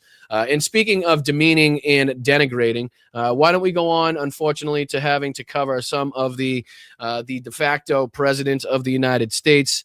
Unfortunately, the rail man in control right now, the real piece of shit in control right now, I should say. Shouldn't even give him the distinction, shouldn't even give him the respect of the title of a man, because he's not. He's a low-life scumbag war criminal. And of course, I'm talking about Benjamin Netanyahu. That's not him, but this is. He's got a few moments here which were just complete and total hypocrisy as far as I'm concerned. We continue to see him ramp up the propaganda to try to gain favor on the world stage, something that they have long since lost. I don't even think that is recoverable at this point, as far as the outright fucking hate right now for the not only Israeli government, but the people that do support as well what the Israeli government has been perpetrating and continues to perpetrate as far as this is concerned. But again, the bullshit that Netanyahu continues to push out there, and because it's Israel and because it's Netanyahu pushing it the most, that should probably tell you something as far as them talking about the strikes on the Diego Garcia base being well beyond anything that Iran says to have the capabilities of doing. Again, I see absolutely no reason why the Iranian leadership would come out and lie about this. They've been more than willing to talk about the strikes on civilian infrastructure in Dubai and UAE. They've been more than happy to take responsibility for the strikes on U.S. bases. They've been more than happy to take responsibility for strikes on the ships passing through the Strait of Hormuz. They've been more than happy to threaten to take over the strait, the Bab el-Mandeb, right, which would control 12% or so of global shipping. So they've had no problem so far taking control or taking, taking credit, I should say, for any of these other strikes and other actions. But in this one, they said, nope, why the fuck? That's basically double the length, the distance that we have the control to hit right now, the ability to hit right now. So again, everybody put on their tinfoil hats and started being like, well, again, who's the one talking about this? Who's the one that could stand to benefit the most by going out there and say, hey, look, the Iranians now have the ability to strike all of Europe or most of Europe, right? So now if you don't act, if you don't get behind Israel, now is the time. They're going to have the nuke. They're going to have bombs. If now is the time, they get the ability to strike who benefits the most from this? Again, it doesn't take much to read through the bullshit to see through the bullshit. And I'm not saying that they lobbed this at Diego Garcia, the base themselves, but boy, does it seem like they're really out there ready and willing to push this bullshit to their benefit. I'm not sure if this is the exact clip here. I got two clips here from the president of the United States, Benjamin Netanyahu. And this is the first one. Shit, let me put this back up there. I moved it for some reason. All right, let me throw this back up there. This is, just one of the clips that I have pulled up. I forget what he actually details here, but I know it's hypocrisy. I think this is the one where he's going at Iran for striking civilian infrastructure. And this, again, which is just pure and blatant fucking hypocrisy, considering what we know, not only Benjamin Netanyahu, but the government of Israel is responsible for and continues to be responsible for. We'll go on later to look at some of the Israeli settlers that are now, trying to burn down villages. We'll look at what's taking place in Lebanon. I mean, this continues to, again, spiral out of control. And again, even if Donald Trump were to kind of, pull the key, pull the ripcord and try to back the United States out, nobody right now has the trust that Israel themselves would stop doing whatever they are trying to enact or whatever goals that they're trying to fucking get through right now. Nobody has that trust. So, again, let's play this clip. It's only about a minute long of Benjamin Netanyahu, the president of the United States, bullshit, and let's call it out. If you want proof that Iran endangers the entire world, the last 48 hours have given it. In the last 48 hours, Iran targeted a civilian area. They're doing that as a mass murder weapon. It's crazy. It's almost like he's describing his own playbook. It's funny. He's got no tears to shed, right? Doesn't seem to be having a fucking bit of emotion at this possible moment. Nothing coming down as far as, anger. Nope, just ready to use it for his propaganda intents. And this guy kind of bringing this up as far as being like, oh my God, the world should recognize this. The world should know about this is just fucking mind-blowing at this point, considering what this son of a bitch is responsible for and continues to be responsible for. And again, as much as we're out here condemning any of these strikes on civilian infrastructure from any side, right, from any of the regimes now currently taking place in this, like the fact that he's out there fucking crying his little tears is fucking too much for me to bear at this point. Like the hypocrisy is too fucking much. Luckily, no one was killed, but that's due to luck, not their intention. Their intention is to murder civilians. Second, they fired on Jerusalem right next to the holy sites of the three monotheistic faiths, the Western Wall, the Church of the Holy Sepulchre, and the Al-Aqsa Mosque. And by dint of a miracle, again, none of them were hurt, but they were targeting the holy sites of the three major monotheistic religions. Third, they fired an intercontinental ballistic missile on Diego Garcia. And it was like a bunch of these reports out there that was like, oh, this is the moment you got to see. It was the moment that a wall was almost hit. Nobody was struck. Nothing fucking was hit. But this is the turning point. This is the moment here. And it's like, do you fucking people hear yourselves? Do you want to pull up a picture? Do you want to pull up a fucking, a map right now? A satellite image of what Gaza looks like and how they continue here. We'll put this on there. I might as well. Where is it where they continue to say, let me see if I can throw this on. There's one of these that I got to find as well. Yeah, this one right here. I mean, we talked about this the other day, too. This is Haaretz. This is an Israeli publication where they continue to reference the Israeli leadership talking about how they want to make Lebanon look like Gaza, right? It's going to look like Gaza. Defense minister says Israel will flatten homes in Lebanon's border villages.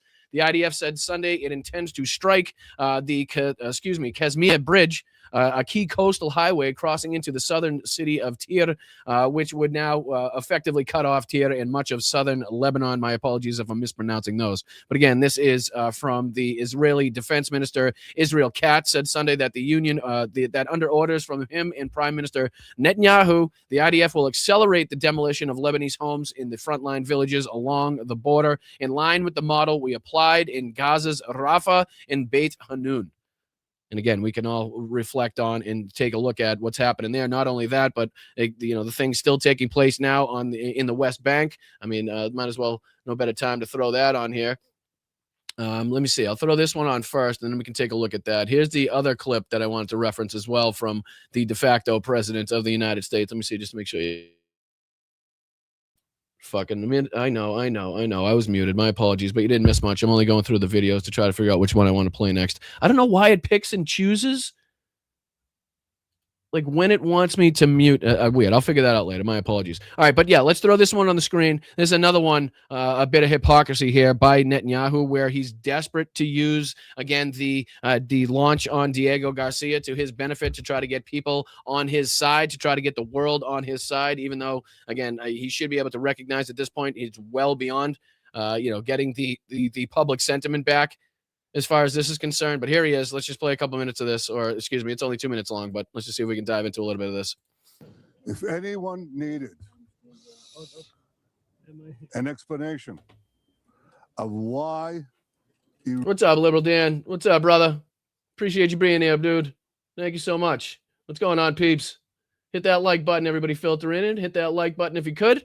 Appreciate you guys being here. Again, I'm Boston Brian. This is Blunt Politics. We're trying to get to 20,000 subscribers by the time midterms come, so we could give the big middle finger to the GOP, the big FU to the GOP, and it's only with your help that we'll get us there. Again, we're just listening to a little bit of the President of the United States here, Benjamin Netanyahu, in case you're just joining us, a little bit of hypocrisy and propaganda, basically just normal shit from this asshole. Iran is the enemy of civilization and the enemy and the danger to the entire world. Well, it's crazy because we now see you and your fucking government as the threat to, humanity, the threat to civilization, and have been for quite some time now. You got it in the last 48 hours.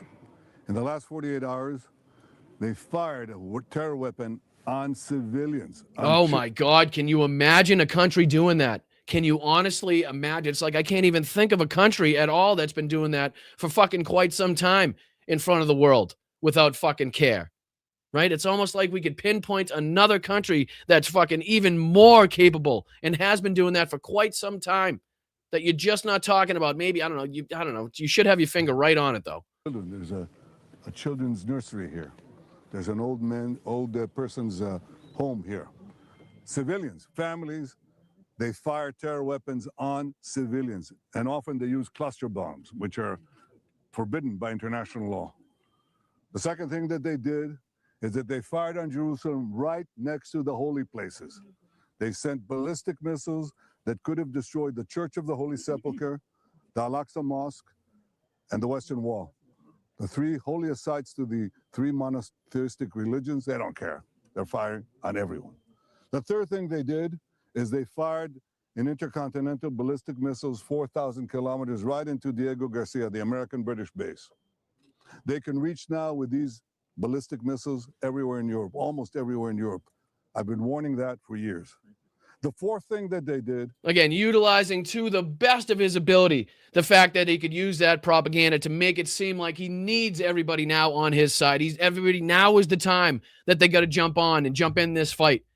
Because now you're under threat like you have been for the last 47 years. It's coming in 2 weeks. It's coming in 2 months. It's coming in 2 days, right? The same fucking shit he's been saying for God knows how long at this point is the same shit he continues to say now and utilize. So that's why everybody's like, who's got the most to fucking benefit from this? That's crazy how that's happened. Why would they deny responsibility when all of the other things that have been more than happy to claim responsibility for, you know what I mean? Makes you fucking wonder. It makes you fucking wonder at this point. But again, we don't have to dive into too much of that asshole and his nonsense. Again, it almost makes you cold-hearted. It really does, especially when you continue to see shit like this. The IDF strikes over 100 medical facilities in Lebanon, killing 40 medical workers, the health ministry says. So again, it turns you fucking cold-hearted. It almost takes away all of your ability to have, empathy. When you see this shit is perpetrated by a country fucking that's doing the same goddamn, if not worse, at an exponential level, the same goddamn shit. So we try to again, keep our humanity on this side, and also call out, all of these egregious acts by all of the sides that are now engaged in, attacking civilian infrastructure, attacking hospitals, attacking fucking hotels, whatever it may be. It shouldn't be that difficult for anybody to come out and say, no, we condemn that on all sides, okay? But again, that would have never been taking place if you guys did not attack in the first fucking place, okay? So again, two things can be true at the same time. We can also say, hey, yes, that's wrong. Yes, we call that out. Yes, that shit's wrong. Yes, it's against international law. But also, it wouldn't be fucking happening if you assholes weren't in control, okay? If there was somebody else with a fucking brain in their heads, right, they wouldn't be fucking getting us into this. We wouldn't be seeing this problem right now. But we do. And this is another Haaretz This is another Haaretz article here. So again, another Israeli publication talking about the IDF and the over 100 medical facilities in Lebanon. I think the number now is up to about 1.2 or more million people that have been displaced inside of Lebanon at this point. Not to mention the ongoing war crimes that we've seen committed. Here's a story that blew up. Again, sorry to, I will probably, preface this by saying viewer discretion is advised. This is kind of for educational purposes only. I'm not sure exactly what to say in front of this, but again, trigger warning, viewer discretion is advised for this next story here. But this is another one that was making the rounds and something that we absolutely should be talking about, which is the fact that an 18-month-old infant in Gaza was tortured by Israeli soldiers to press his father into confessing during interrogation after being abducted near a refugee camp, according to family and doctors. I think he was actually tortured for about 10 hours, had a nail driven through his legs, was burnt with cigarettes. Just absolutely atrocious shit, and adds to the list that we know about as far as, war crimes and torture committed by the Israeli forces. A lot of it coming out on fucking video, a lot of it that we know the facts, the people involved. There's really no question to it. We've seen a lot of the, executions and assassinations in broad daylight, whether it be by, IDF forces with guns or them with drones or whatever, whatever munitions they decide to use at that point. But this is disgusting, horrible, like decrepit shit right here, where anybody that is taking money from the pro-Israel lobby, from fucking AIPAC, right, should be fucking absolutely goddamn ashamed of themselves, right? And they should have to answer for every fucking dollar that they're ever taken from these fucking people, okay? When you hear shit like this, and again, the ongoing instances that we already fucking know about, adding this on to it, and here's just a short clip to detail exactly what we know. And again, this is from Al Jazeera, in case anybody's questioning the source here that's now reporting on it. This is an Al Jazeera clip. And again, take that for what it's worth. Take it with a grain of salt. But again, this is, this is the report out there. Jawad is a 2-year-old from Gaza.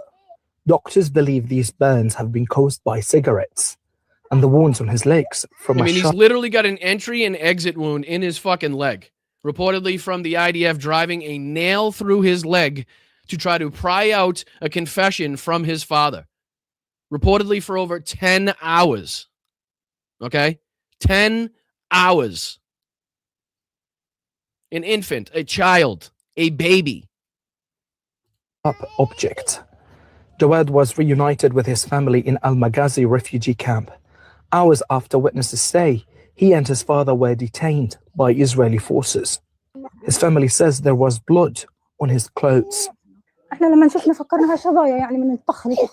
we first received him, we noticed blood on his pants. His mother examined his body and saw wounds. At first, we thought it might be from shrapnel, but when we got him to the hospital, doctors confirmed these are clear signs of abuse caused by cigarettes and a sharp object. The wound on his leg has both an entrance and an exit. And now, fucking absolutely horrific, absolutely disgusting shit, right? Just again, added to the list of shit that we know, about these war criminals, about this fucking regime that we're so closely aligned with and send billions and billions and billions and billions of dollars to every single fucking year for absolutely nothing in return besides giving them basically full and total control over our fucking politicians, over our government, the laws that we put in place or don't put in place, the people that we follow fucking headlong into war to destabilize the fucking region. Unfucking believable. Unfucking believable at this point. And again, this goes on too. It's not even the end, because these are the reports of, the Israeli settlers, trying to burn down these villages here, the Palestinian villages. Let me see if I can fuck you and the mute button. Sorry, guys. But again, you didn't miss much. You didn't miss much. We're just going to throw this video on here because this goes right along with the CNN, goes along with that Al Jazeera clip here. This is also what's taking place. Let me see if I can start this over here. Israeli settlers launched widespread attacks on Palestinian communities across the occupied West Bank, setting homes and vehicles on fire and injuring several people, according to eyewitnesses and activist groups. Videos obtained by CNN showed cars in flames with smashed windows in Jalud, south of Nablus. One dramatic video shows a large group of masked individuals charging down the village streets. Activists say settlers also attacked nearby Qaryut, torching, they say, more than 10 homes. In Funduqmiya, a similar attack unfolded. Cars were smashed and at least 2 homes were set on fire. Mustafa Barghouti, the head of the Palestinian National Initiative, accused settlers of exploiting the war in Iran to, in his words, launch massive terrorist attacks on Palestinian civilians. The attacks followed the death of an Israeli settler in a car crash involving a Palestinian resident. The Israeli military says it is examining whether the incident was intentional. Israeli activists say settlers believed it was and had called to avenge his death. Yeshdin, an Israeli human rights group, says despite prior knowledge, the spread of this and the chaos that has ensued from this undertaking is again, it's too much for anybody right now, for any one man or one nation or even coalition to fucking control at this point, to put back into the tube. It's fucking crazy at this point. It is absolutely fucking crazy. And there's more to suggest as well that it's getting even crazier, because you get people out there like this asshole saying shit like this. Let me see if I can throw this one on here. Can you fucking the stupid mute? I don't know. I'll figure it out at some point. I'll figure it out. It just does it when it wants to. There's no rhyme or reason. Unfucking believable. All right, let's see if we can dive into a little bit of the Lindsey Graham here. I'm gonna see if I can throw this on the other screen. Maybe that helps. Let me see if that helps in that regard. Let me see if that helps. Maybe it doesn't mute me now if I try to pull it up on this screen. Maybe it was the screen that I have it on. All right, let's see if we can dive into this, because this is just asinine shit here. Again, bloodthirsty, warmonger, the guy that is more happy to see U.S. deaths than anybody on earth, that would love to see bloodshed every single fucking place that they could possibly have it, is Lindsey Graham. Listen to what he actually, what he compares to the U.S. ground invasion of Karg Island in the Persian Gulf to in this regard. And tell me if this isn't, again, just asking for trouble and basically just showing you how much they're willing to go through and how much they're willing to sacrifice in order to take this land or to take the oil or to do whatever fucking, world undertaking that they could possibly do. Check this out. They're running out of money. So here's what I tell President Trump. Keep it up for a few more weeks. Take Karg Island, where all of the resources they have to produce oil. Control that island.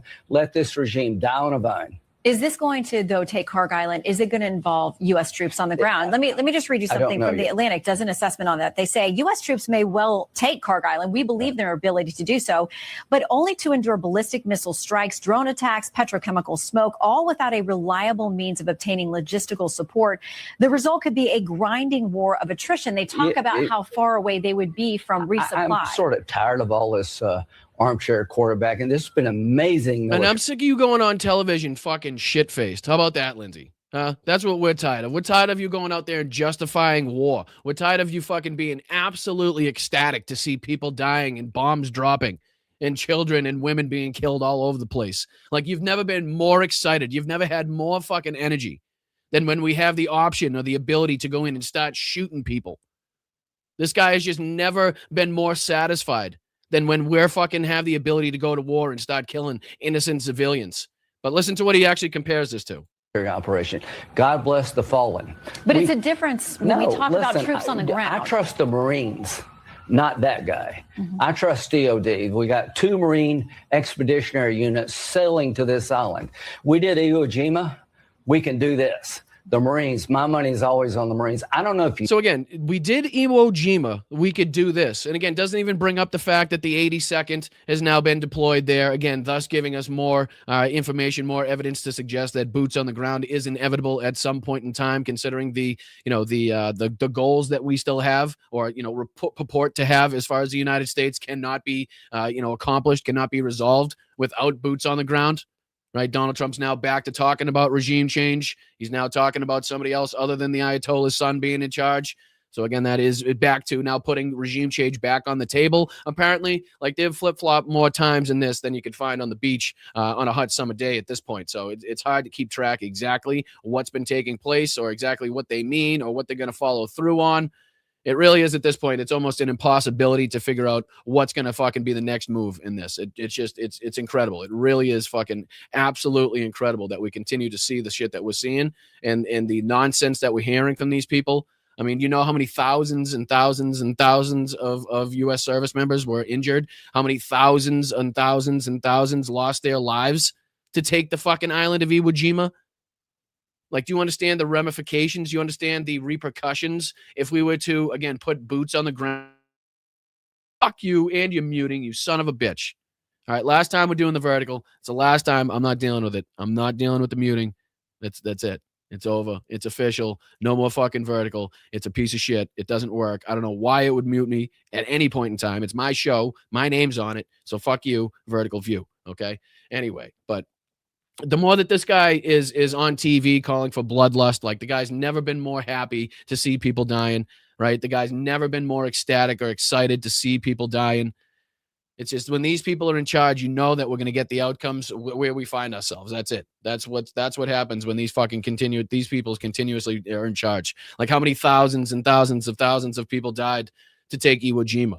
How many thousands were injured? Sorry, I'm not sure in what point of time you guys were unmuted and what you heard, what you didn't hear. So excuse me if I'm repeating myself, but I mean to show what he's willing to put up with, what he's willing to kind of sustain as far as losses in this battle is shown right there, as far as, going to the extent of Iwo Jima. I mean, and again, the ramifications of putting U.S. boots on the ground on Karg Island.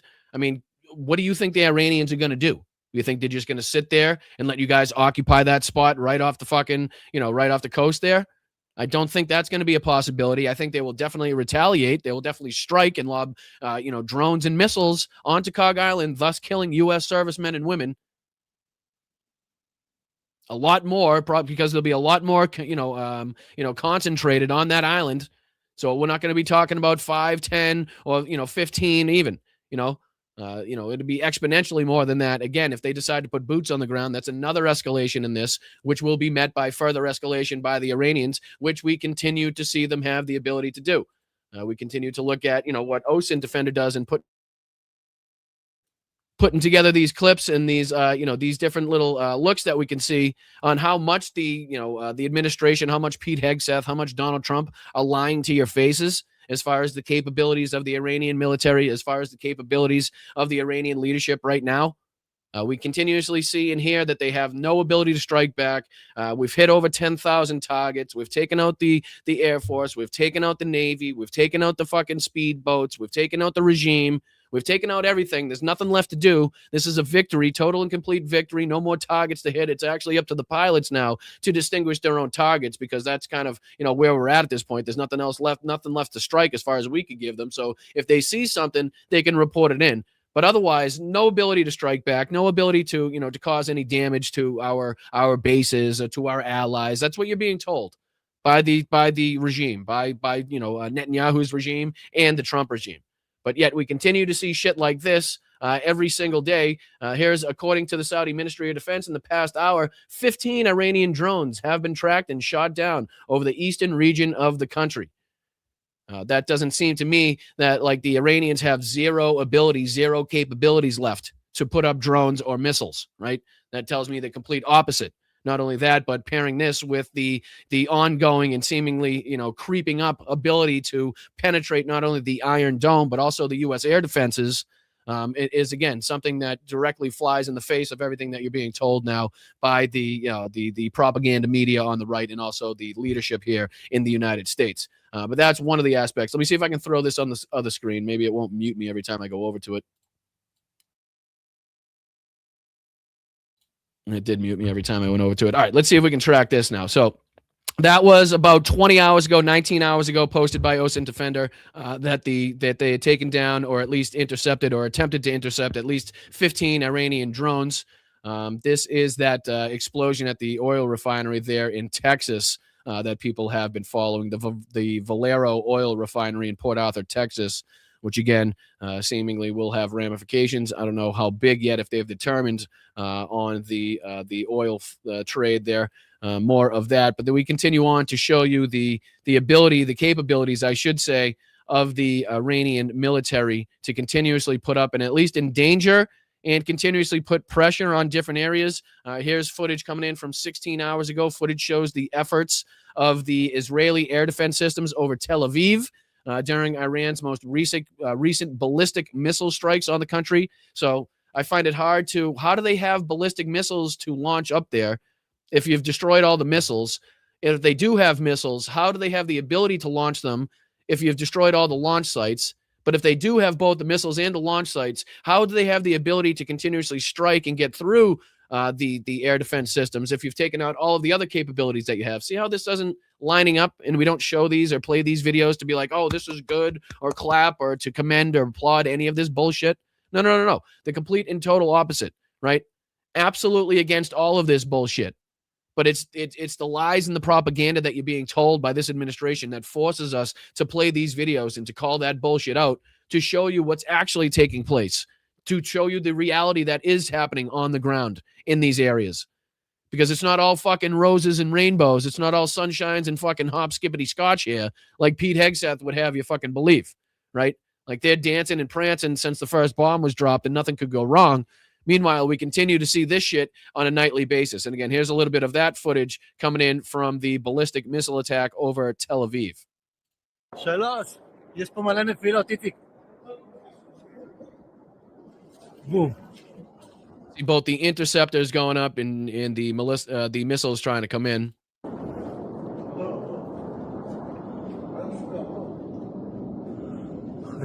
So again, that's footage coming from over Tel Aviv. We go on here. This is several fires are burning and extensive damages can be seen following multiple Iranian ballistic missile impacts in Tel Aviv. Again, showing the ability to get through the Iron Dome defenses here. Again, above and beyond what you'd have been told to you by not only the Israeli government, but also, again, the government here in the United States. Check this out. האוטו התהפך, מהעדף. רואים משמור, תראה. And again, this is footage they definitely don't want you to see, and they've been working very hard behind the scenes to make sure that you don't see the extent of the damage, you don't see the extent, and again, the success rate that the Iranians seemingly have been able to see in the last, at least there's been an uptick, at least I'd say about the week or two, maybe even a little bit more than that, as far as that's concerned. אז תתקרב שלא יתפוצצו מכוניות. יש מישהו עזרה שצריך? מה?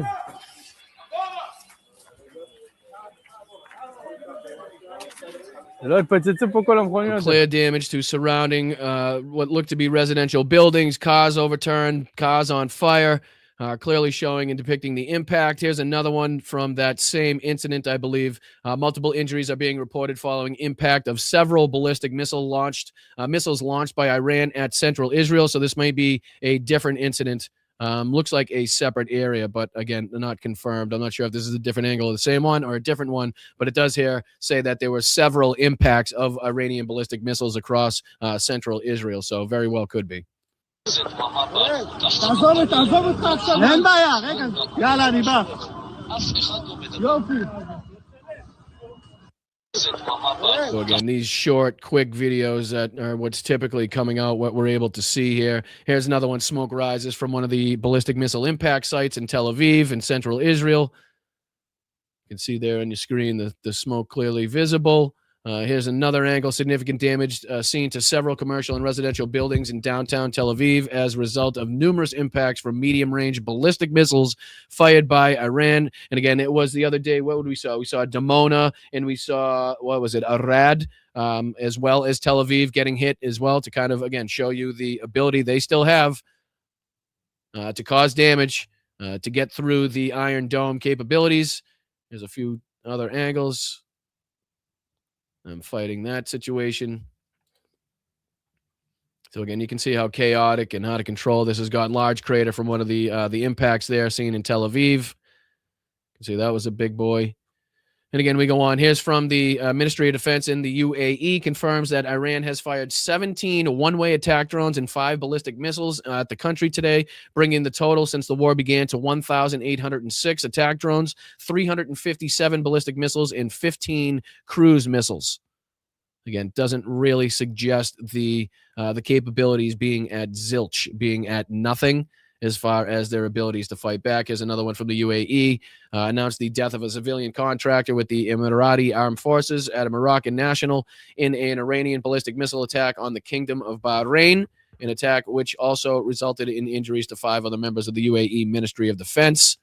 So that was 5 hours ago. Excuse me. This is 4 hours ago. Initial reports from Lebanese media outlets that fragments of an intercepted medium-range ballistic missile launched by Iran have landed in the northern Lebanese coastal city of Junia, in a nearby town of Sahel Alma, just north of Beirut. Again, just kind of showing the out-of-control nature of this. Looks like an Iranian ballistic missile has landed in northern northern Lebanon. My apologies. We go on here. Here's the depiction. Oh, where'd it go? It just kind of updated. What the hell is that? You see that shit? You see that shit? Just updated right in front of my face. Let's see if we can go back to that, because that's where they make the announcement of the 82nd. Let's see here. Yeah, according to officials, written order to deploy a brigade combat team, roughly 3,000 paratroopers from the U.S. Army's 82nd Airborne Division, most assigned to the Immediate Response Force, the IRF, is expected to be issued in the coming hours by the Pentagon. A decision to conduct ground operations in Iran hasn't been made, officials cautioned to the Wall Street Journal. However, the movement of the 82nd, as well as the arrival soon of roughly 5,000 Marines, opens the door for President Trump to try to reopen the Strait of Hormuz by force, seize Iran's strategic islands or coastline, or launch a mission to capture the regime's highly enriched uranium stored in several buried sites throughout Iran. So is the whole ploy of we've been having really good talks, we've been going back and forth for the last 2 days, it could be a joint venture where I control the strait with whoever becomes the Ayatollah on the other side. We can kind of control it jointly. Is that kind of a ploy to lull them into a false sense of security, much like the negotiations with the previous Ayatollah were, while we get this buildup, while we get the troops in place to put boots on the ground in these areas, to take the strait back by force, as opposed to diplomacy, as opposed to negotiations? And again, why would anybody in Iran negotiate with the United States at this point is another fucking question, right? Why would they trust anything the United States says? Why would they do anything the United States tells them to do? Why would they have any fucking need whatsoever to work with the United States after what has taken place, right? After we've seen the negotiations break down and show that that was just a ploy, a time-killing event to make sure that they had the correct number of forces in the area to get done what they thought they were going to get done in the first place. So again, now the 82nd is being sent over there. I think that, what was that, 3,000 paratroopers, it says? Yeah, roughly 3,000 paratroopers from the U.S. Army's 82nd Airborne Division, with roughly 5,000 Marines. Again, the evidence is there to suggest that something is building. Something is brewing. There's a plan in place. This is the one I was looking for. Here's the commanding general of the U.S. 82nd Airborne Division, Major General Brandon R. Tegmeyer, and his command element. Members of the headquarters staff have been ordered by the Pentagon to deploy to the Middle East as several thousand paratroopers with the 82nd Airborne Division Immediate Response Force prepared to deploy to the region for possible ground operations against Iran. So again, the ongoing escalation continues here. Again, it's no secret to anybody that boots on the ground would be an obvious and outright escalation to an event, to a war that we've already seen get way out of control, spiral way the fuck out of control at this point. But again, those are all kind of detailing. The rest of those videos that we played were just kind of detailing the fact that the Iranians still do have the capabilities and the abilities to affect damage and to keep pressure on not only the Strait of Hormuz, but also to continue to fire into Israel, to continue to fire on U.S. bases in the area.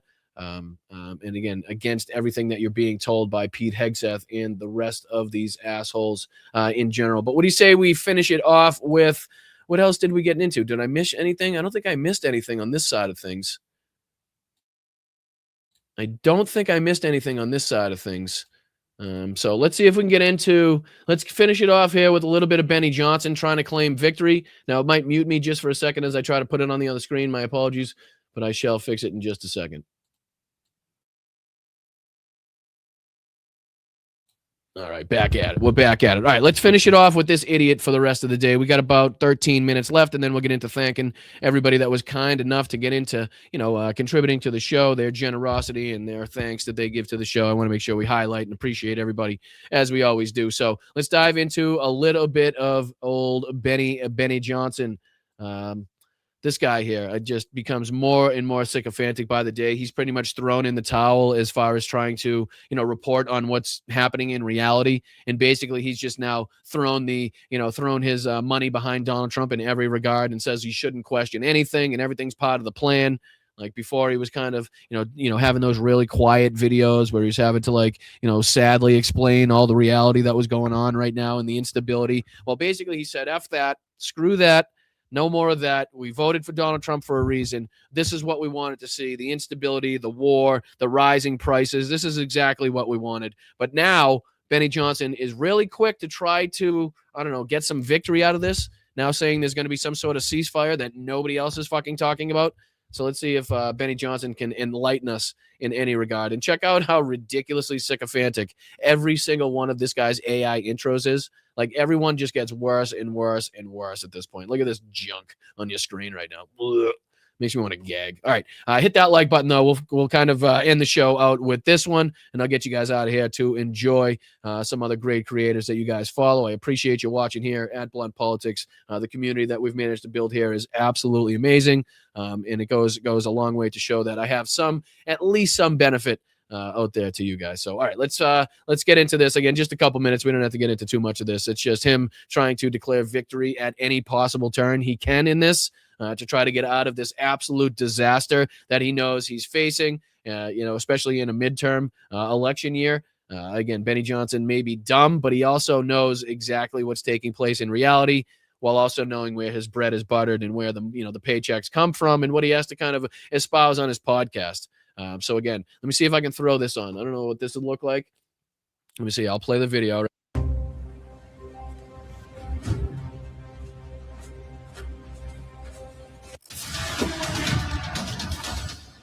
What's up, guys? It's Benny. Happy Monday morning. Kick off your week with some good... Hold on, I got something better for you. I got something better for Benny. Let me see if this works in any regard. I don't know if this will work. Here's Benny.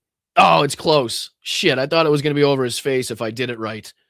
But I think we get kind of I think you guys kind of get the idea, right? Benny Johnson coming in for a video. Hey, Benny. What's up there, Chief?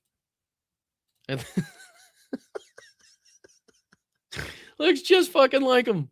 It looks just fucking like him. All right, let's go on. I don't want to leave up there. I'll distract you too much.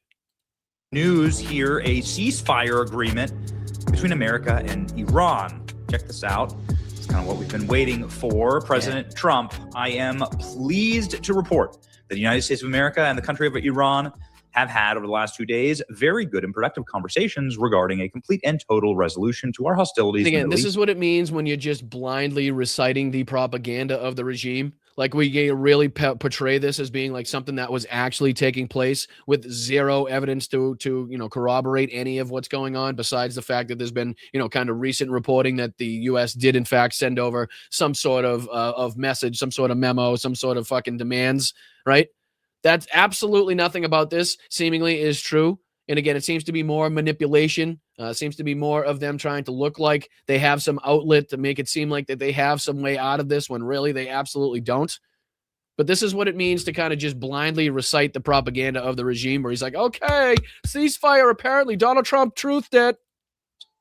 Based on the tenor and tone of these in-depth and detailed and constructive conversations, which will continue throughout the week, I've instructed the Department of War to cease fire, effectively to postpone any and all military strikes against Iranian power plants and energy infrastructure for a 5-day period, subject to the success of ongoing meetings and discussions. Thank you for your attention to this matter, Donald Trump. Somebody always no questions about that whatsoever, Benny? No questions about why he's bitching out or, kind of what happened with the market manipulation with this statement.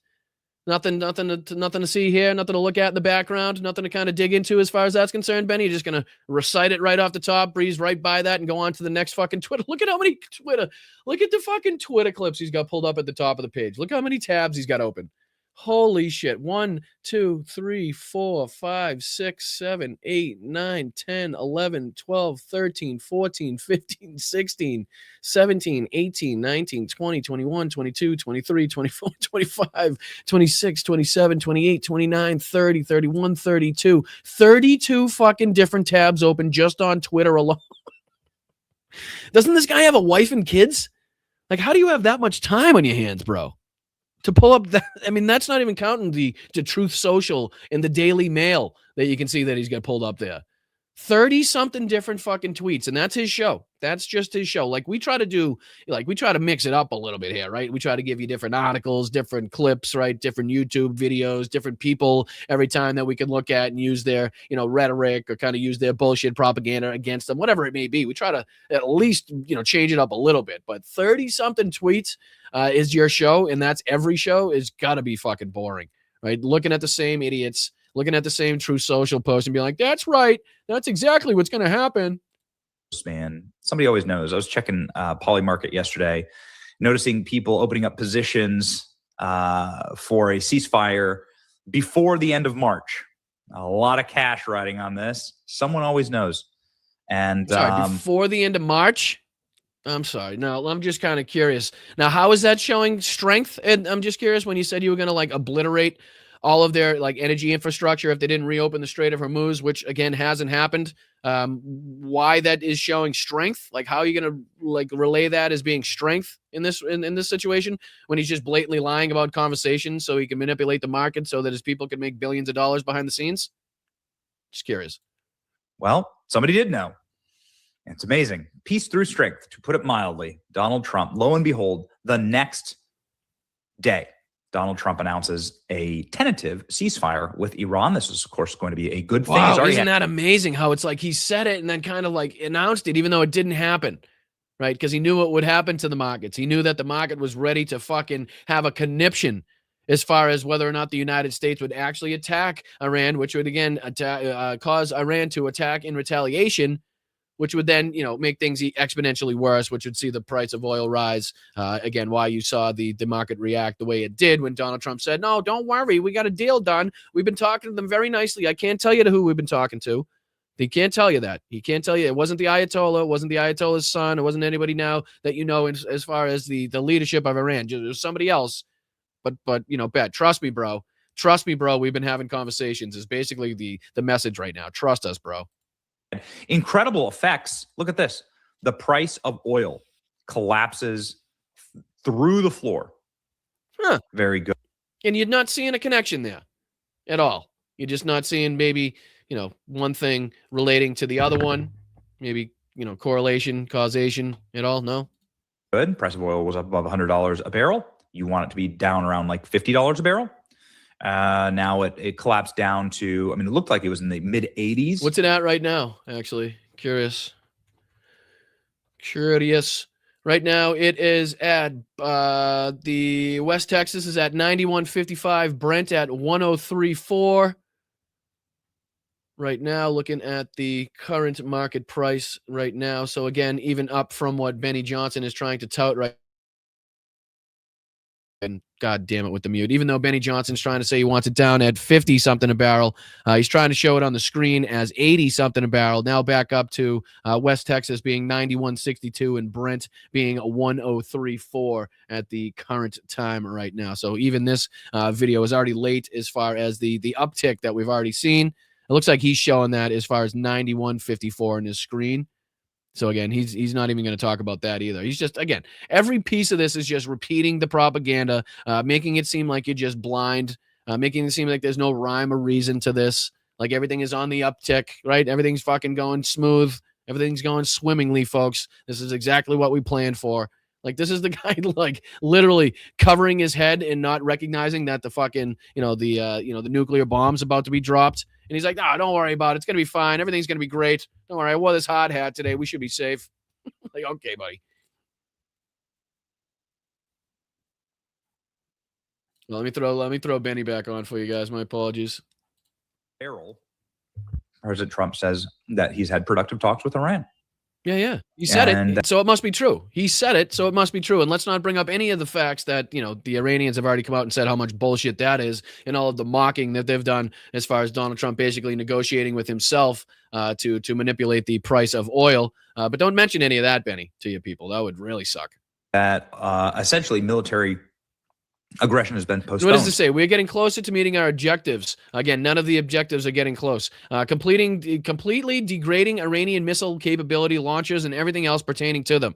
Again, we just continue to show you their ability to launch up the Iranian missiles and drones, destroying Iran's defense industrial base, eliminating their Navy and Air Force, including anti-aircraft weaponry, we just talked about how the F-35 was hit, never allowing Iran to even get close to nuclear capability, which apparently they obliterated a long time ago. And Tulsi Gabbard loves to say was paused in 2003, and there's no evidence to suggest that they even tried to restart it.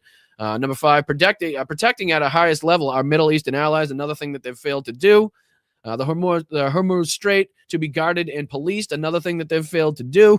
Like, none of these things seemingly are going our way as far as being able to be like, yep, we definitely won as far as that's concerned. Like, even the Navy and the Air Force, we've talked about that a million times. They don't need it.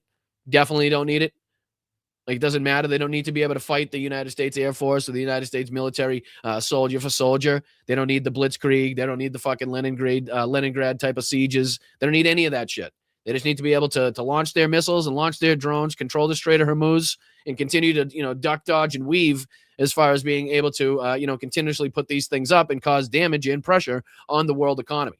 That's all they need to do. And they're doing it to a T, and they've been continuously doing that. And it doesn't seem like the United States has any ability to stop that as far as the Strait of Hormuz is concerned, as far as, striking enough sites or taking out enough of their leadership to make them kind of capitulate, as we've seen. Doesn't seem to be the public sentiment in Iran. From any of the funeral footage that we've seen, any of the processions that we've seen, from any of the leadership that were taken out, it seems like they're more than willing and more than ready to stand up against the Western alliances, the Western nations, than they ever have been. President Trump saying on Friday, we are getting very close to meeting our objectives and consider winding down our military efforts in the Middle East. The terrorist regime. Benny bores me now, especially when he's just reciting the propaganda.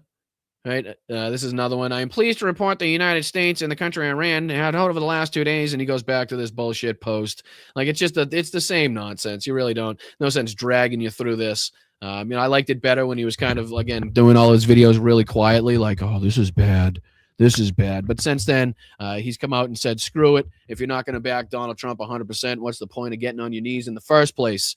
Again, I'm paraphrasing. I don't know if he said it quite like that. But all right, let's get into thanking some of you incredible sons of bitches, some of you unbelievable people that have been kind enough to contribute to the show over the last couple hours. So what do you say we start with the Venmo side of things, as we always do? I just want to say thank you to everybody who takes the time out. There's a Venmo, up here in the corner of the screen. You can just take a quick picture of that. It takes you right to the Venmo. Venmo is typically the quickest and easiest way to get over the contribution to where it's going without YouTube taking a cut of it, without it taking several months to get there. Typically the easiest way. But any of the ways that you guys contribute are awesome, and I do thank you each and every time for doing so. What do you say we get into some of the transactions? All right, Jeff, let's go, brother. Appreciate the $4.20 contribution on Venmo. He says, merch just ordered for Roxanne and me. Glad you were back up and running. Oh, let's go. Way to start it off, brother. I appreciate that. Thank you so much. And that's Gin in the chat, brother. That's Gin in the chat. Big W's to Gin in the chat. W's Gin. Appreciate you, my brother. Thank you so much. That might be the first one of the new sesh. I'm not sure. I'm not confirmed on that one, but it could be the first one in the new sesh. And then over the last couple of days, I just want to thank Andrea. I want to thank Suzanne. I want to thank Jenny Faye. I want to thank Maria. I want to thank Michelle. I want to thank Allison. I want to thank Roger. I want to thank Candy, Dame Dog. I want to thank you, brother. I want to thank Nance and everybody else over the last few days, several days that have been nice enough to contribute a buck or two into the Venmo, whatever it may be. James, Laurie, William, just a few others to mention from the last couple days. So I want to make sure that we give everybody their shout out, everybody their highlights. What do you say we pop over here to the YouTube side of things? Appreciate you guys. Oh, I see you in there. Who's popping in there last second? Oh, there you are, Yakov. What's up, brother? I see you in there. He just snuck in another $5 contribution. Says, let's fucking go. Great show, Brian. I appreciate that, man. I try. I really do try. It's a lot to sift through. Again, it does take an enormous toll. I mean, you guys know just watching this stuff and having to consume all this stuff. I mean, the diving through all of this just to put a show together, even stuff that you don't have to cover or can't cover on the show. You know it and have to see it and have to watch it just to kind of be up to speed on things. Again, covering the ongoing, invasion of Russia into Ukraine, added on to Gaza, added on to the war in Iran, added on to all of the other nonsense. It becomes a lot. So I give you guys a lot of credit for sticking with these shows, for making it, time and time again, coming back and sticking it out with me. So I'm right there with you. I appreciate you guys locking arms and fighting with me here on the resistance side of things. And I want to make sure that you guys get recognized and everybody shows you your, show of appreciation, because they ask you to do a lot. We ask you to do a lot here. We do. It's always, hey, buy this or donate to this or support this. And time again, you guys step up where you need to and step up, big time. So I want to make sure that you guys, always, feel the impact, feel the respect that I have for you guys. So, all right, getting into the YouTube side of things, Carol started it off today with 5 gifted memberships. Carol, can't thank you enough. Thank you so much. And I always do appreciate the beautiful shot that you have there on your little image. Very beautiful picture of that. I do appreciate you sharing it with us, and also the 5 gifted memberships. There are now 5 people in the chat that are going to get Boston Brian memberships for the next month, thanks to Carol's kindness, Carol's generosity. So what do you say we give a couple W Carols in the chat? Shout out to Carol. Thank Carol for her contributions, as we always do to people contributing to the show. So Carol, shout out to you. Hope you have a wonderful, wonderful day. Thank you so much to Corey as well. Really do appreciate you, Corey. Thank you so much for the 20. It's awesome to see you in here time and time again. Not only that, but contributing time and time again means we must be doing something right. And it's an honor and it's a pleasure to have you in the chat, helping build this community that we've built here. So thank you, Corey, for adding to that, and appreciate you, brother. Hope you're having a great day. That goes for Peggy Peg. Let's go. I love the name, Peggy Peg. I love the name. I appreciate that. Thank you for being a member here for 7 months now. It's been fantastic having you. All y'all lobsters are awesome. Appreciate you. Right back at you, Peg. Thank you so much for being here. I hope you're having a fantastic day, and you are a valued member and very much appreciated here. So thank you. Appreciate you. I hope you're having a great day. So Peg, and then we got, a bunch of thank yous to Machine Tool as well. I appreciate you, my brother. Thank you to Bingo. Thank you to for the $5 contribution, Lobsters Rock. I appreciate that, Bingo, very much. Always good to see you in the chat, my friend. Always good to have you. Thank you, DPD, as well, for the 20. Love you guys. You guys are amazing. Love you, Boston Brian. They won't let me use my own words, but the wank can bloody sod it. They are all bollocks, bell end, pillock, full of cod swallow and full of sugar. My fellow Brits know exactly what I mean. And DPD, I do as well. I've watched quite enough, British television in my day to know exactly what you mean and to feel that sentiment directly. So amen, my friend. Amen, my friend. I appreciate you. Cheers to you. Hope you're having a wonderful day. Thank you for chiming in there with that. I just don't see where YouTube wouldn't allow you to get away with any of that language. I'm sure they had no idea what you were talking about, but I'm sure you had spicier words before that. But thank you so much for the $20. Thank you so much for the contribution. We appreciate you. Thank you so much to Tiffany RN76. Let's go. Member for 17 months. Back to the hat. Love it. Come join Manda or Ellie. Promise to be good. Let's fucking go. I appreciate that. Thank you so much. And again, it's only when the hair doesn't cooperate or I'm in need of a haircut anymore. I don't know. It's how I feel in the morning. You never know. I could go hatless. I could go with it. I could go without. Now it's kind of like a calling card at this point, right? Who knows? But Tiff, thank you so much. I appreciate you for chiming in there in the chat. Thank you so much for being here for 17 months. Let's fucking go. Ruben! Let's fucking go, brother. Netanyahu is a terrorist. Absolutely. Second that. War criminal, terrorist. Yeah, absolutely. No notes on that one, Ruben. Thank you for being here for 7 months. Sorry that you had to utilize that, 7-month membership goal with that kind of guy's name. I apologize about that, but 'tis the times we are in. But I thank you so much, Ruben, for everything that you do in this community. I appreciate you for being here. Thank you, Greg. No more vertical club donation. I know. I can't figure out why it wants to mute me. I think it might have to do with the screen. I think I may have figured that out, though. Because it seems like if I'm not on this screen, it mutes me every time I click onto it. But if I have it pulled up on this screen, it doesn't seem to mute me. So maybe there's a way out of that where it can stop frustrating me. But again, if I can't figure out a way to end that bullshit, then I'm not dealing with it. Again, there's more than enough ways for you guys to watch where you don't need all of these other, ways thrown at you if it's not working correctly, right? I mean, if it works correctly, that's one thing. But, if it's adding to the problems, then again, I'd rather it not add to the distractions. I can tell you that much. But Greg, I appreciate you, my man. Thank you so much for the contributions. Thank you so much, JD, rounded it out today as well. Thank you so much for the super sticker, my dude. going right in the swear jar as usual. Thank you for your kindness. Thank you for your generosity as always. And I appreciate you guys for being here and sticking it out with me. I know none of this stuff, or again, 99.9% of this is not fun to cover. That's why we, have to interject every now and again with maybe some silliness, maybe some other things that, kind of take your mind off of things, kind of rejuvenate you, replenish the mental health, get you off of these things. So, but to each their own. Some people like that. Some people don't like that. But again, I can't sit here and dive into all these things without kind of removing myself to some aspect or for some aspect for at least a little bit. I'd go fucking ape. I would go up the wall. So I appreciate everybody who was kind enough to contribute. Again, thank you to everybody who was nice enough to head over to bostonbrian.com. Again, that's just one of the ways in which you could, head over to the merch shop, which is, again, up and Adam. Up and Adam. If you guys want to head over there, I appreciate you, JD, for your super sticker as well. Let me see if I can take that out. There you go, brother. So the Blunt Politics shop is up and ready to go. You can also follow all my socials here at bostonbrian.com. Check all that out. And again, like I said, we'll be adding to all that. You can get my schedule on here as well, in case you want to be up to speed and up to date with the schedule, or you're confused about the dates and the times. So you can also check out the YouTube and get to the Patreon from here. So check that out. One click away from the shop. Again, we're going to be adding things to that. So if you're in the financial position to do so, you want to check out what's happening there, and you want to contribute to, again, the success of the channel.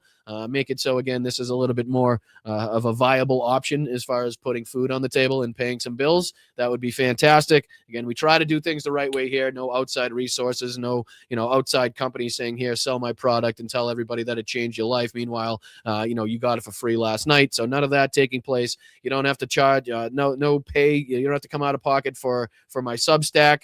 Again, hopefully that worked today. Anybody that's been watching on Substack, I really do appreciate you. I'm not sure if it tells me on this, but we'll figure it out at some point. If you haven't been, if it has been, I don't know. We'll figure it out if it's working. But I thank you guys for watching me wherever you watch. Thank you for hitting that like button. Thank you for subscribing to the channel. Like I said, we're on our way to 20,000 subscribers. We're trying to get there before midterms.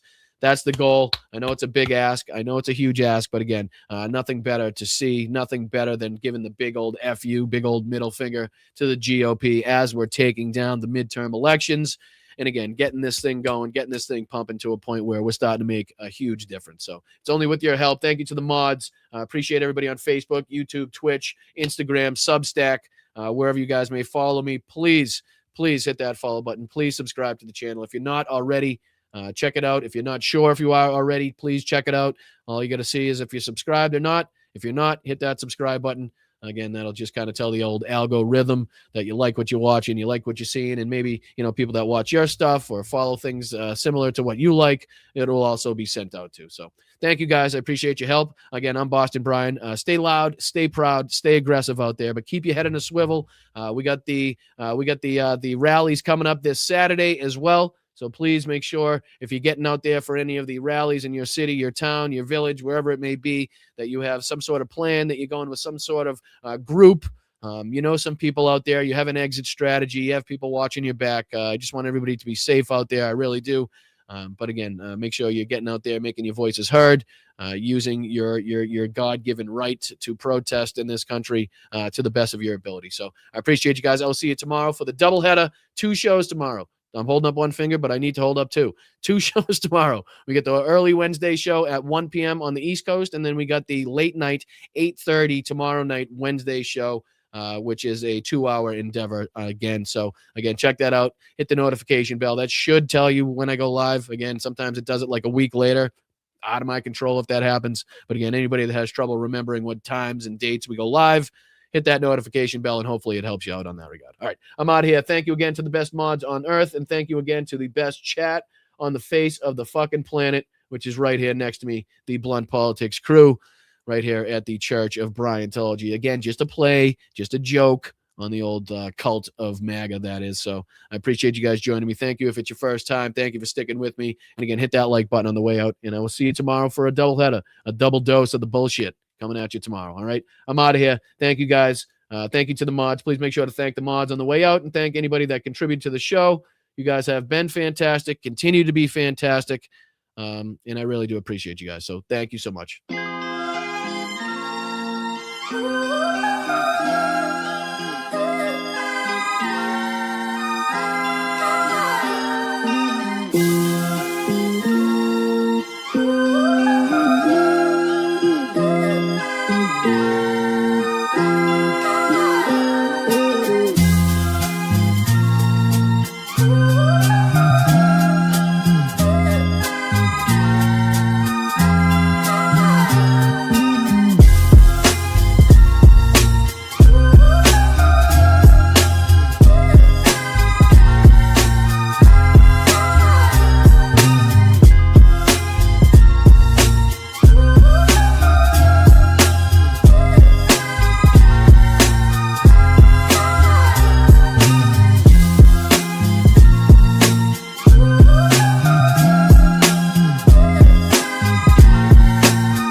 about to officially name the undisputed. When did this come out? We're inviting Americans from all across the country to come. The kidney has a very special place in the heart. It's an incredible thing. Nothing bad can happen. It can only good happen. The undisputed champion of beautiful, clean coal. For miners, do we love miners? I love miners. They're just getting acclimated. You know what that means, acclimated? He says rectum damn near killed him. We appreciate those camels. I haven't seen camels like that in a long time. Never fight uphill, me boys. Never fight uphill. They were fighting uphill. He said, wow, that was a big mistake. He lost his great general. And they were fighting. Never fight uphill, me boys. But it was too late. What uranium is, right? This thing called nuclear weapons and other things. Like lots of things are done with uranium, including some bad things. Go fuck yourself. I say mud, I said crud. You fall into some crud or something? Call them dumps, big massive dumps. Oh, get those lights off! Off! Turn them off, they're too bright, turn them off! Man, I ain't falling for no banana in my tailpipe. We've endorsed JP, right? JD Mandel, and he's doing great.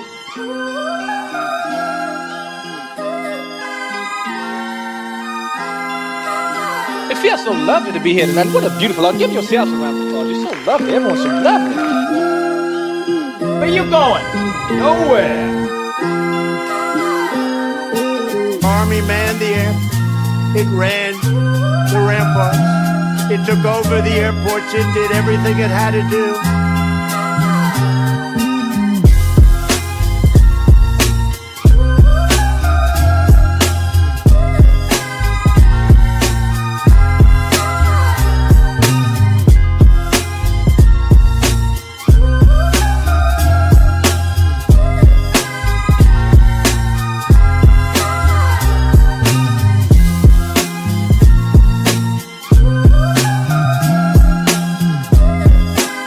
Eating the dogs, the people that came in, they're eating the cats, they're eating the pets of the people that live there.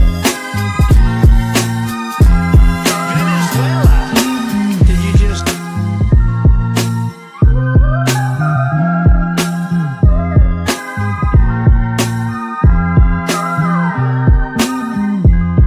He builds the wall the way he built Trump Towers, he'll be using illegal immigrant labor to do it.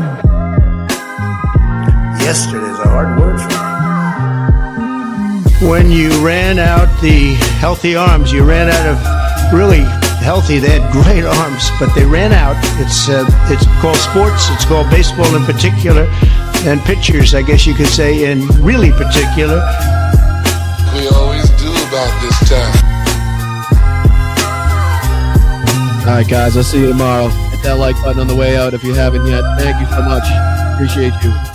The big, fat, sloppy